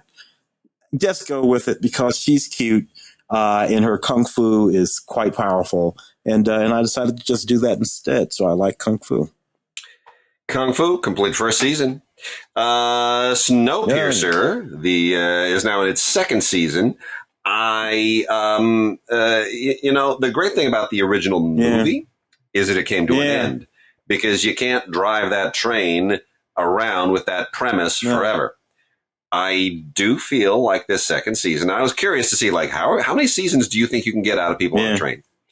And clearly they believe that they can keep this going for a while. And they're kind of cheating it in all kinds of, interesting ways, which I won't get into. But still, they're trying to keep that drama going. It's still pretty good. Jennifer Connelly is very good in this thing. But I just don't, it feels like it's starting to stretch at the seams a little bit, I think. I don't know. Snowpiercer on TNT, second season, Blu-ray. We'll see how that goes. Legends of Tomorrow. Man, of the Arrowverse shows, this is the one that I just never really could get into. I would watch the ones with I love the crossovers. Whenever there's a crossover thing, I'll get into this one is it's the campiest, it's the goofiest. The cast has changed 15 times. That's the thing. I can't keep track of the characters. They keep bringing people in, pulling them out, bringing them in, pulling them out. At the moment, they're stuck in the 1920s, but that's not this season. What season are you looking at? This is 6. Okay. Yeah, this is season 6, and it's like there's nobody that I like. Sarah Lance is the last person here that I was really hanging on to, and now she's been abducted by aliens, and it's just like the whole I don't know. I don't care about Constantine. Doesn't really work for me. Some of the people, some of these other characters, I'm like, are these really DC? Or are you just making stuff up now? Are you just bring back Hawkman and Hawkwoman? Like, I recognize them. No, I feel like it's kind of it's too much. I have a hard time keeping track of it. But whatever, people like it. Well, people like it. It is, Yeah, and it feels a little bit like Quantum Leap when they start bouncing around through all these different historical figures. Like, like David Bowie shows up in this season. Really? Spartacus, I get. David Bowie? That's weird. Anyway, whatever. You can't kill David Bowie. It'll ruin. Yeah. Kevin Can Blank Himself, season 1. I didn't watch this, and then Annie Murphy won an Emmy, and I'm like, all right. Maybe I should catch up. This is on AMC. Yeah. It's on Blu-ray, first season. I like her. I'm not sure I like the show. Does that make sense? Yeah. Yeah. I mean, it's kind of like it's sort of like a darker version of what would have normally been a traditional sitcom, but I don't know. She's good. We'll see where it goes. So Kevin Can learn himself. Mom, Baptiste, anything here that floats your fancy before we start to wrap to a close? Is really this fascinating show that just ran forever. And yeah, I think our Allison Janney spent more years on this than she did on West Wing. We think of her West Wing, this Chuck Lorre show. And again, it's just another insanely successful Chuck Lorre show. Chuck Lorre has probably already become the sort of like, I don't know, Irwin Winkler or whoever would have been of our period. Aaron Spelling, I suppose, would be a closer. And I just been thinking about that lately. These sort of television namestays, and Chuck Lorre is one of those guys, and he's just had all of these shows on, including this one, that have just ran for season after season after season. 2.5 Men, and it's just Chuck Lorre. It's just sort of amazing. So there it is. I think I've maybe seen 3 episodes of Mom, all total. In these, it was 2013 is when. And so what is this? Is this the final season? Or what are you? This is Mom, the 8th and final season. Yep, the 8th and final season. It is done. It's a crazy long run. And then the last TV here before I get just a few other little quickies, some Criterion stuff that I want to call attention to before we close out and I dive into anime. Superman and Lois. Yeah. This is the first season. Boy, this was a really interesting. I thought, really, do you want to do this after Smallville and Lois and Clark? And haven't you kind of done this thing to death a little bit? I have. I've been watching. Yeah, it's not bad, man. It's not bad. Look, when it first started, it started in this particular sort of way, and it had to do with Lex Luthor and this black guy, and I was like, wait a minute, are they doing that thing? But then it cleverly worked its way out of that and into the series that it became, mostly set in Smallville. With Lois and Clark and their 2 teenage sons, sort of fraternal twins, one of whom may have powers, and so on and so forth. And Lois is running around doing what she's doing, and he's playing Superman, but he's playing a distinctly different guy when he's Clark Kent. He's Superman when he's Superman, and he's Clark Kent when he's Clark Kent. Anyway, and plus it's really kind of a very well-made series. Looks fantastic. Looks way more expensive than Flash, for instance. It does. It's like Arrowverse adjacent. And it is probably the best way to put it. But yeah, I like the idea of the domestic, moving back to Smallville, trying to raise a family, all that kind of stuff. I thought was very. It's done in a very interesting way, and I think they're going to be able to get some really interesting mileage out of this show long term. So it's an unusual DC. Yeah, it's like sort out villains. That's what they're going to have to do, is sort out villains. Who is it that Superman's going to be dealing with from season to season? Because indeed, that's where Flash got in trouble. Very true, boy, especially lately. So real quickly on some classic titles and some foreign titles real fast, just to close out. I got 3 from Kino, all W.C. Fields films. The Bank Dick, It's a Gift by Norman MacLeod, and The Old-Fashioned Way with W.C. Fields and Baby Leroy. Look, W.C. Fields is just amazing in all of these things. One of the all-time great vaudevillians turned movie star. Really extraordinary. I think Norman MacLeod in It's a Gift is probably the best director of any of these. But The Bank Dick is the one that most people remember. It is just, it's later. W.C. Fields from Shep Howard's in that, man. Are you kidding me? I know. It's from 1940. The Fields is getting older. He's just crankier in his skin. It's the one that people really kind of respond to. But these are all really great films.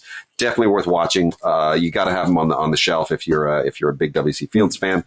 From Criterion, we have 2 really interesting ones. Ratcatcher by Lynn Ramsey, which has been out on DVD before. It's finally out on Blu-ray. It was her big 1999 coming of age debut film. Lynn Ramsey, still a very controversial filmmaker, very avant-garde-ish, but Ratcatcher is poetic and beautiful and really extraordinary and looks great on Blu-ray.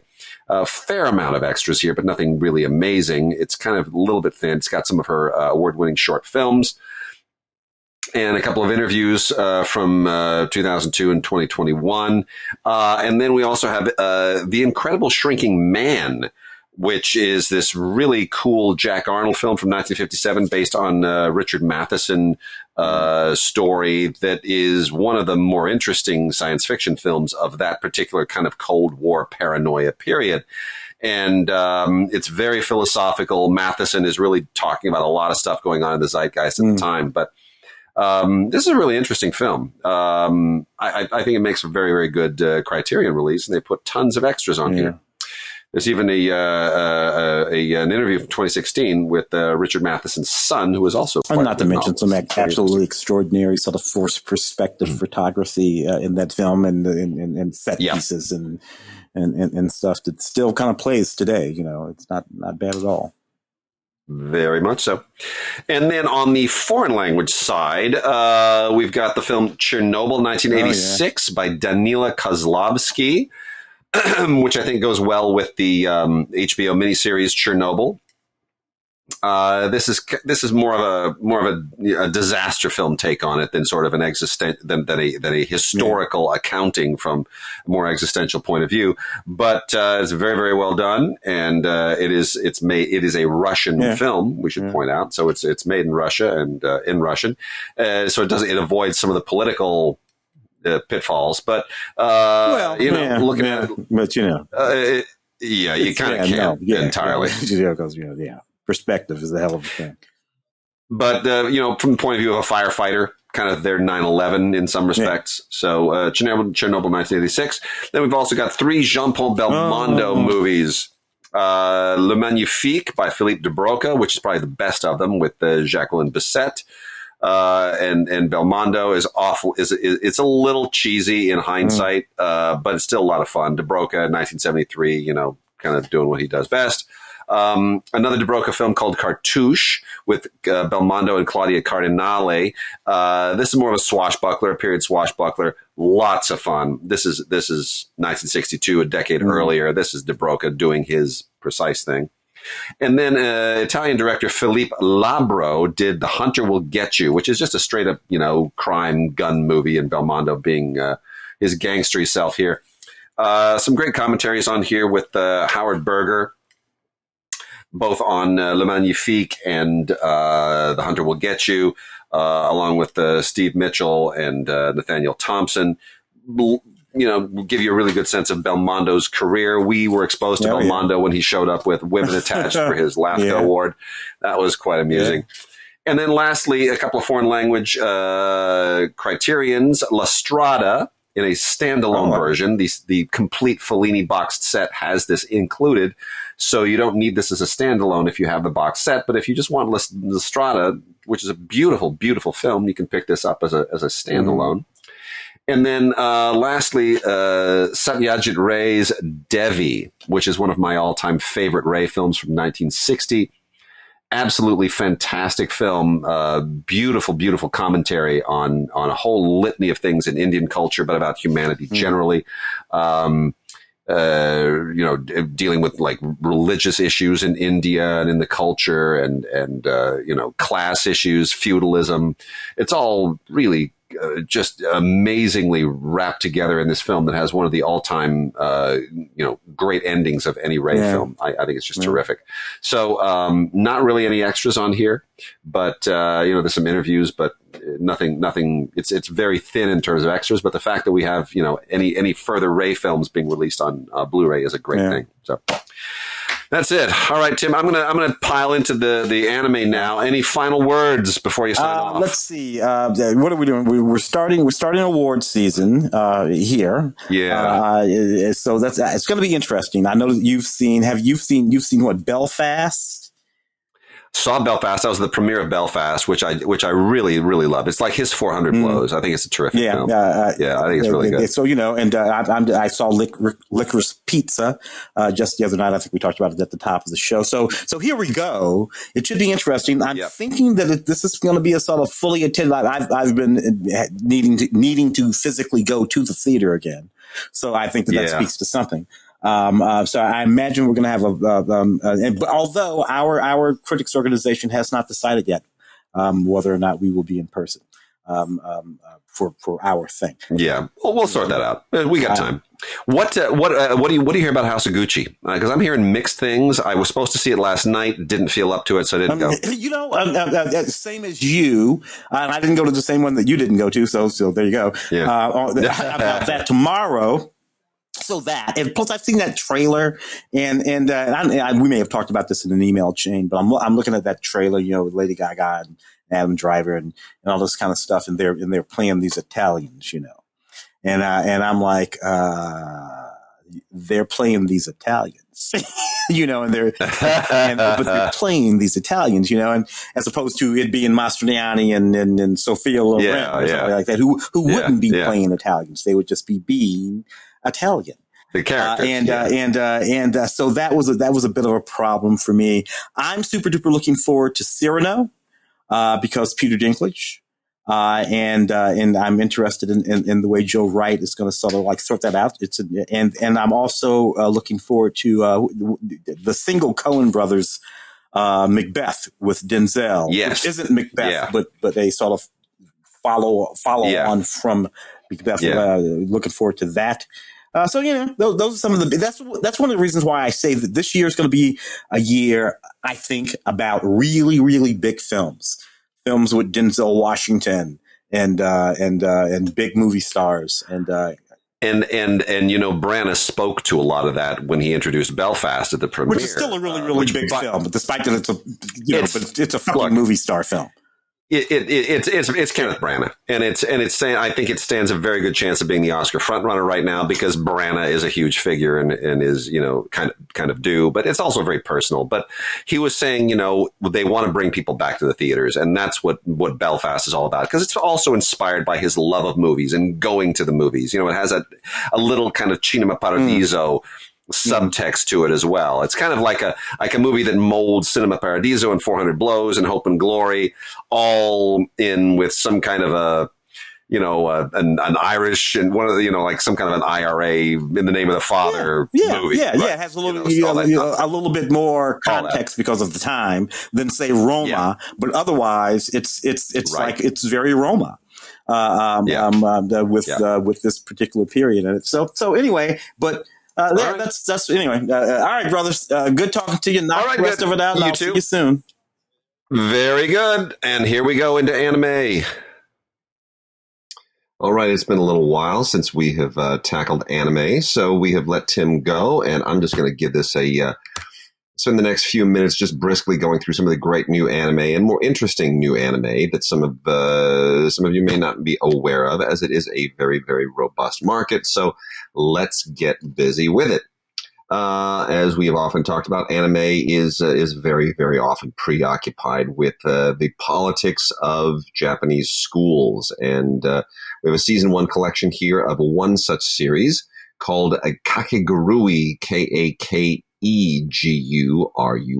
Kakegurui. This is all about the politics of the elite people in the world, the wealthy, the prestigious people who send their kids to this particular one private school. And at night, everything goes haywire, and the kids become master gamblers and everything else. Anyway, there's nothing particularly unusual about this. It's just very much in that genre, really more for teens and young adults, I would say. It's not really kid appropriate. The next that we have is Vinland Saga. This is the complete collection of Vinland Saga. This, like the last one, is from the Sentai collection. Section 23 is the distributor. Vinland Saga is actually really, really interesting and very cool. A lot of great anime, of course, is drawn from other mythologies, other parts of the world, and this is no different. This is an anime lens on Norse mythology and kind of basically medieval Denmark and Iceland and all of the sort of Viking lore that goes on around it. It is indeed a saga. It is incredibly well animated. It's sort of you could very easily see this as a medieval Japanese saga set in medieval Japan, except in this case it's a backdrop of Vikings. Like it a lot better than the television show Vikings, I will say that. So Vinland Saga, really cool. It'd be nice if they expanded that universe a little bit. Heaven's Memo Pad is based on a manga, and this is the complete collection, also from Sentai. Not exactly my kind of thing. There are manga, and there are some kind of graphic novel versions of manga. This again has deals with a little bit of student politics. I don't want to call it school politics, but it's student politics. Focuses on wish fulfillment, we will say. The teen detectives is probably a better way of putting it. Kids who want to become kind of Nancy Drew, Hardy Boys type teenagers in solving these various cases. It's not exactly Nancy Drew. It's not exactly Hardy Boys. But it's fine. It works. The artwork is good. The animation is decent, but it doesn't really, blow you away. Kind of wants to imagine that it's, I guess, maybe like Junior Avengers or something, but it doesn't really rise to that level. Also an interesting manga, which was turned into anime, and we have the complete series here from Sentai as well, is Maria-Holic. Maria is her first name. Holic is her last name. And this goes back probably about 15 years or so, the original manga. And once again, a high school girl. Her name is Kanako Miyamai, and she has an unusual affliction, which is that she's traumatized. Excuse me. She's traumatized by a childhood event that now causes her to be almost allergic to boys. And so that she doesn't break out in a rash when boys touch her, she goes to this all-girls school hoping that she can, have a relationship with a girl, because she can't have a relationship with a boy. They will cause her to physically react. Unfortunately for her, the girl that she falls for may actually be a boy. Those crazy animators and their wacky stories, right? So that's Maria-Holic, complete series. It's a little weird. It kind of touches on some of the fetishistic stuff that is often a big deal in hentai. Except here, it's part of anime, and it is what it is. The Magnificent Kotobuki, the movie. This is a very well-known and well-worn property. The series originally aired in 2019, and this is a movie based on that series. It's sort of retro. It's not it doesn't take place in a particular place in time, but it definitely seems to have a World War II bent to it. And there are World War I, or somewhere between World War I and World War II. There are planes and fighter pilots and dirigibles and various other things. And this just happens to be about a squad of young women, young women who fly fighter planes. And it's girl power, and it's creative. There's probably a little bit more to the lore that you won't necessarily get if you haven't watched the original series or read any of the original manga. But it comes loaded with some wonderful special features, and if you do like the property, you will definitely be able to appreciate the movie of it. Dusk, Maiden of Amnesia, also based on a manga, as so many of them are. Again, school-oriented, the politics of school and another private school in this case. It is Seikyu Private Academy. And the twist here is that it's not exactly a normal school. It's a very unusual school. It's built over this shrine, and there are some supernatural things going on regarding a certain deceased figure's possible ghost, and it veers a little bit into it's kind of somewhere between Harry Potter and a Japanese ghost story, I guess. Best way to put it. If you were to filter the world of Harry Potter and the world of an educational institution and the supernatural through a prism that related to Japanese traditional ghost stories, that would basically be Dusk, Maiden of Amnesia. Really, really beautifully animated. Some very, very creative visualization here, but somewhat pedestrian writing, I'm sorry to say. Hero Mask was seen, I believe, here on Netflix at one point. In any case, this takes place in London, kind of a semi-futuristic London, and deals with a particular crime unit, an imaginary crime unit.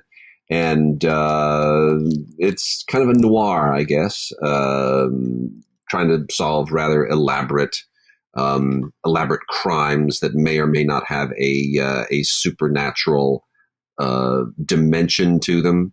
The prisoners that they are trying to capture, these escaped prisoners, appear to have some kind of super abilities.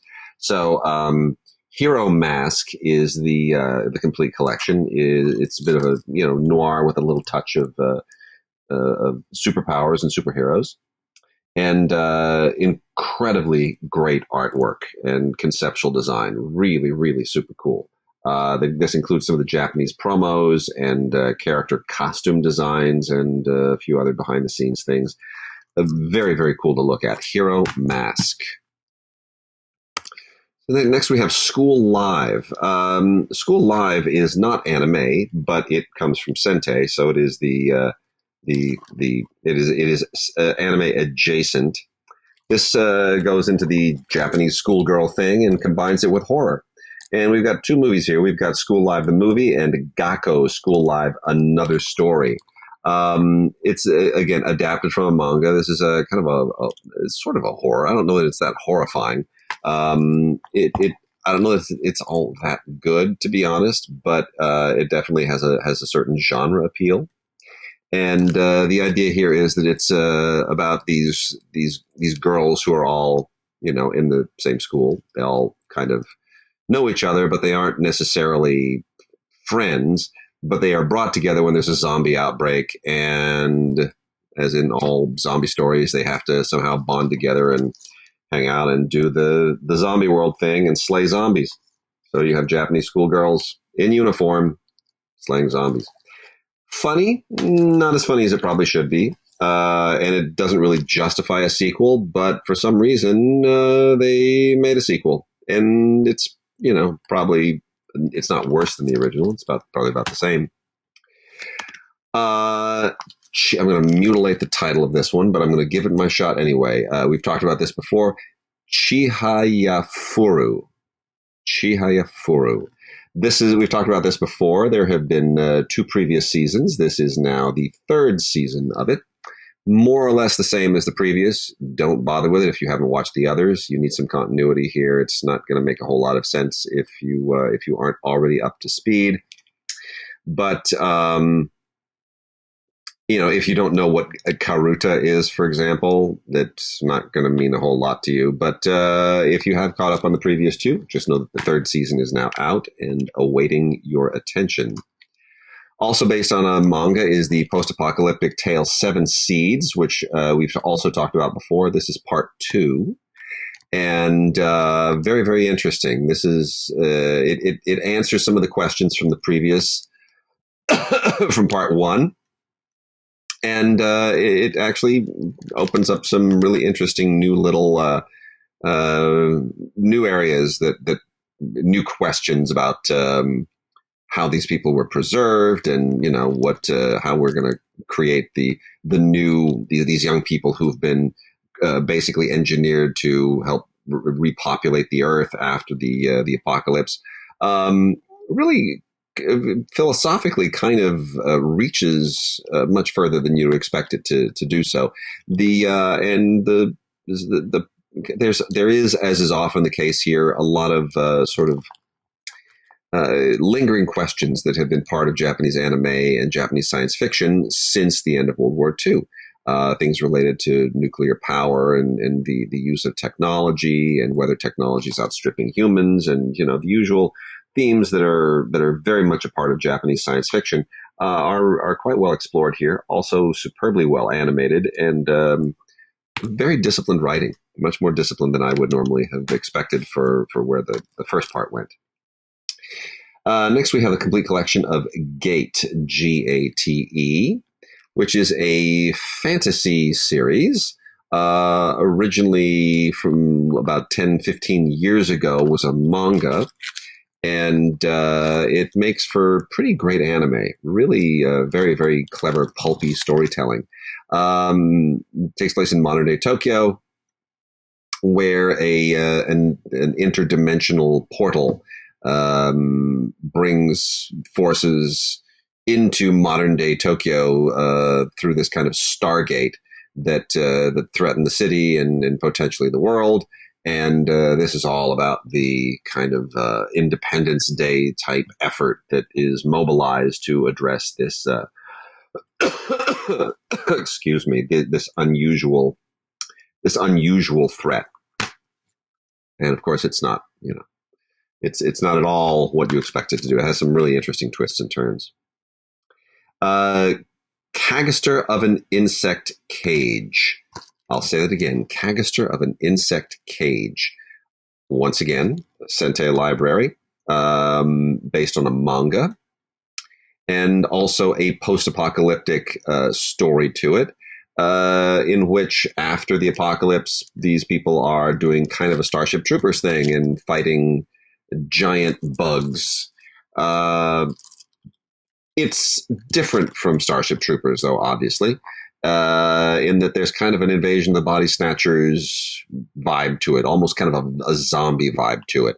So it's pulpy, but it is unique on its own. It's 12 episodes on 2 discs, and really quite intelligent and very, very interesting. Good genre stuff here.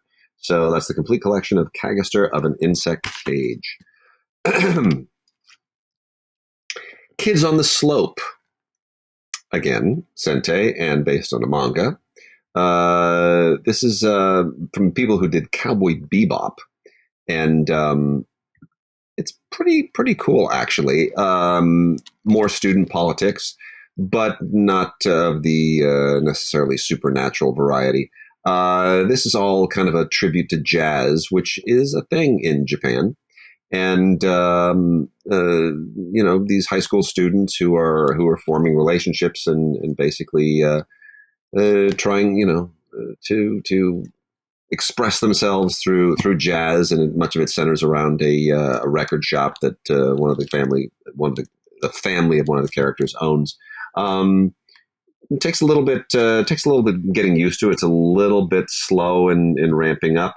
It's set in the 1960s, so there's a kind of a period thing going to it.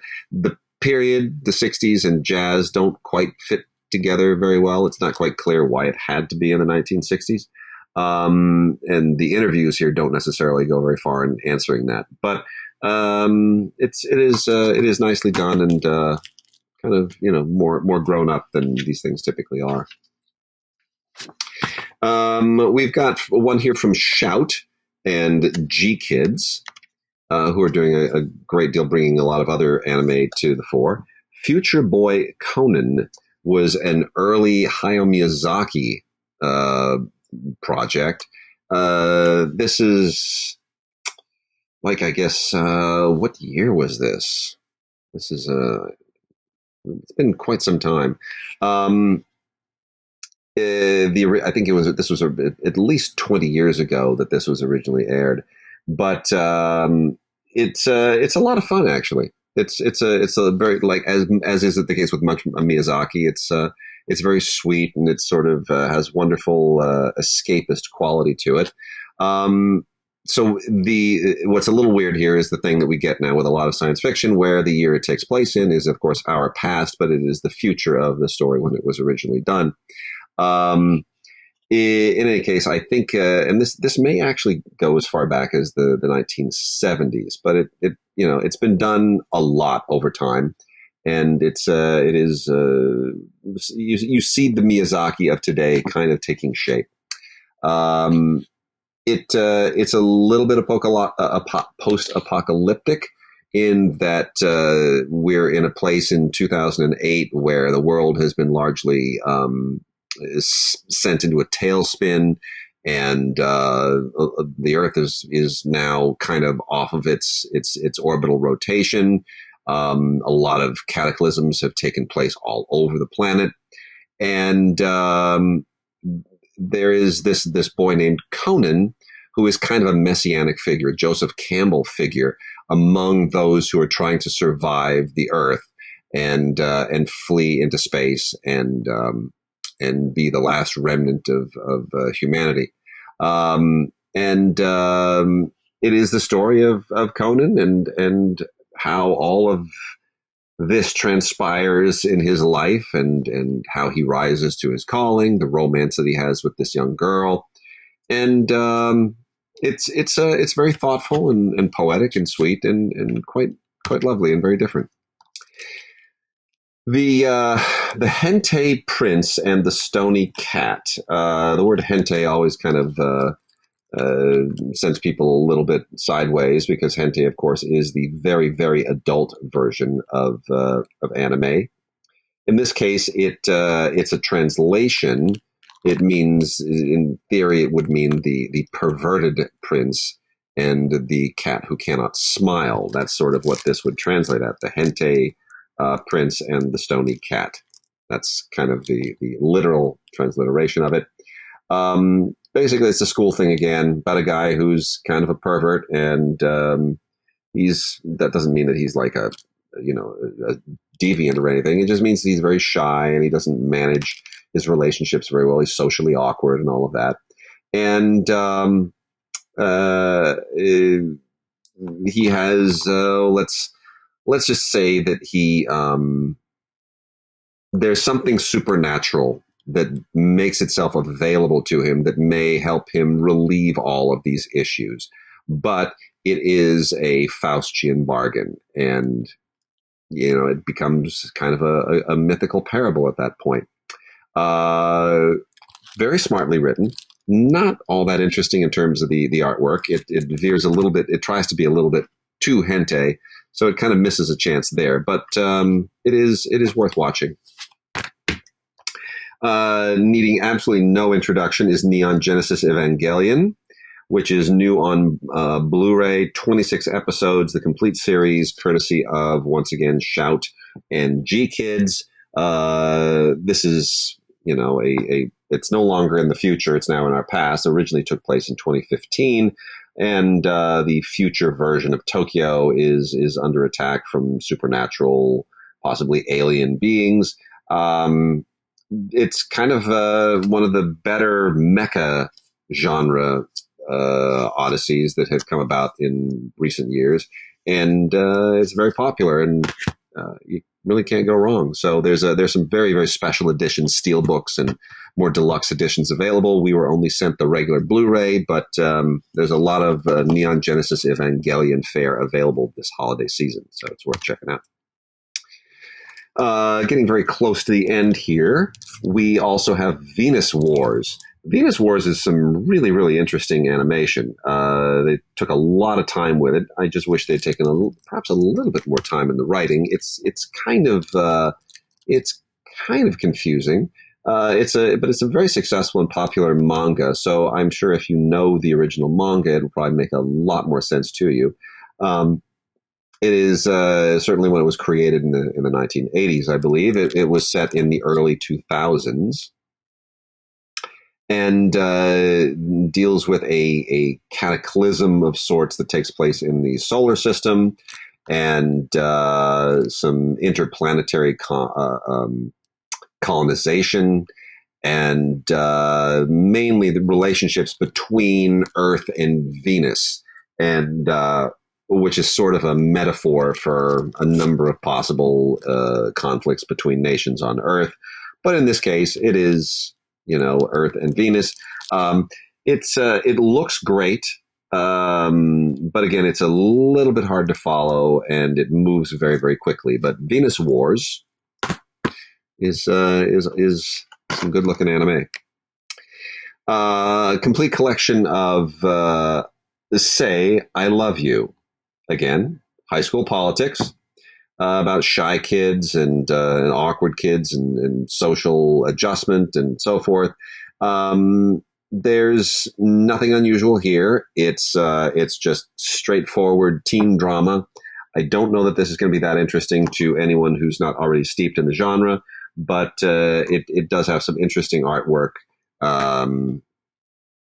Very creative and kind of different in the way that the artwork is conceived and drawn. That also goes for the next one here, which is, I think, vastly superior in anime form to its original manga inspiration, just because of how aggressively the artwork was conceived. She, the Ultimate Weapon, otherwise known as Saikano. Saikano is the ultimate weapon. Once again, a high school student. Shuji is a young high school student. And looking for the diaries left behind by his girlfriend. And this leads us into a rather elaborate diary narrated flashback. And it's a grand drama, a grand war-driven drama that deals with kind of a female messianic presence that is trying not to reveal any of these the twists and turns in the story here. But if you imagine,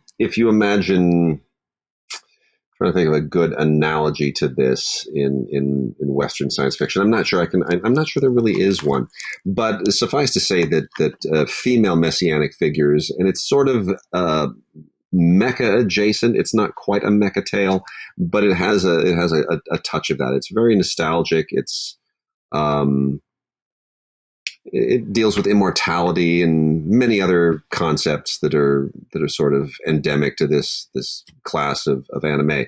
I think it's really cool, and it's got a lot of really, really great edges to it. Never read the manga, but She, the Ultimate Weapon, just in terms of the artwork alone, is really a step above what they did in the original manga. Nothing. No big deal here. Nozo X Kimi. Didn't give this much of a consideration. I'm a little bit familiar with this. It's this again a manga, kind of a it's a little bit prurient.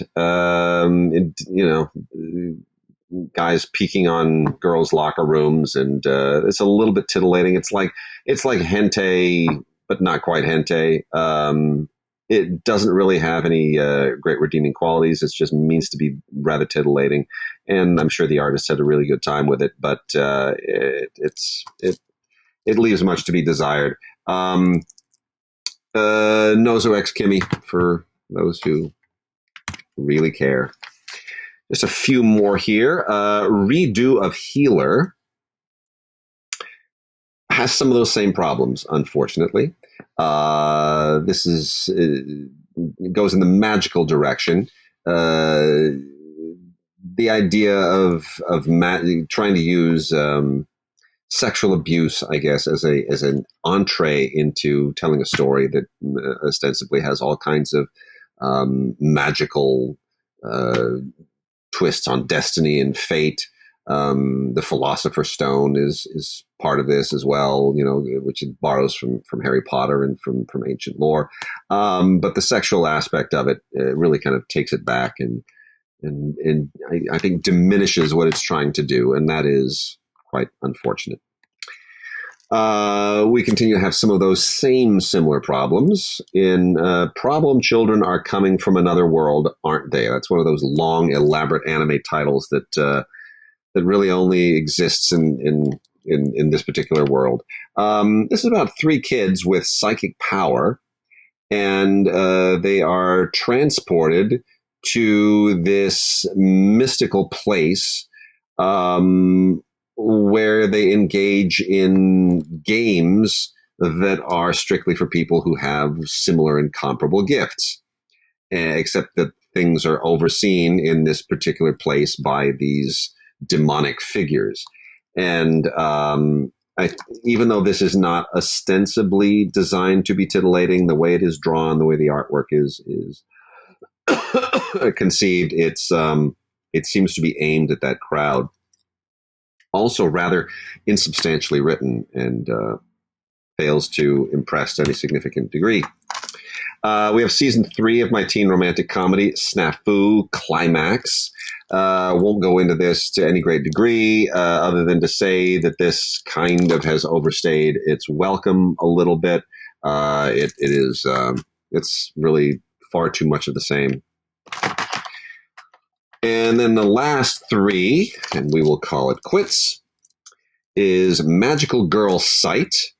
Beautifully drawn, also somewhat lacking in the story department. This is middle school stuff, and kids with magic in middle school, supernatural qualities to it. It gets a little funky because it has all kinds of weird internet stuff involved. Like you can. Like the social media, Japanese social media brings together all those who have comparable magics. Like if, Japanese schoolgirls who formed their own sort of X-Men team through social media.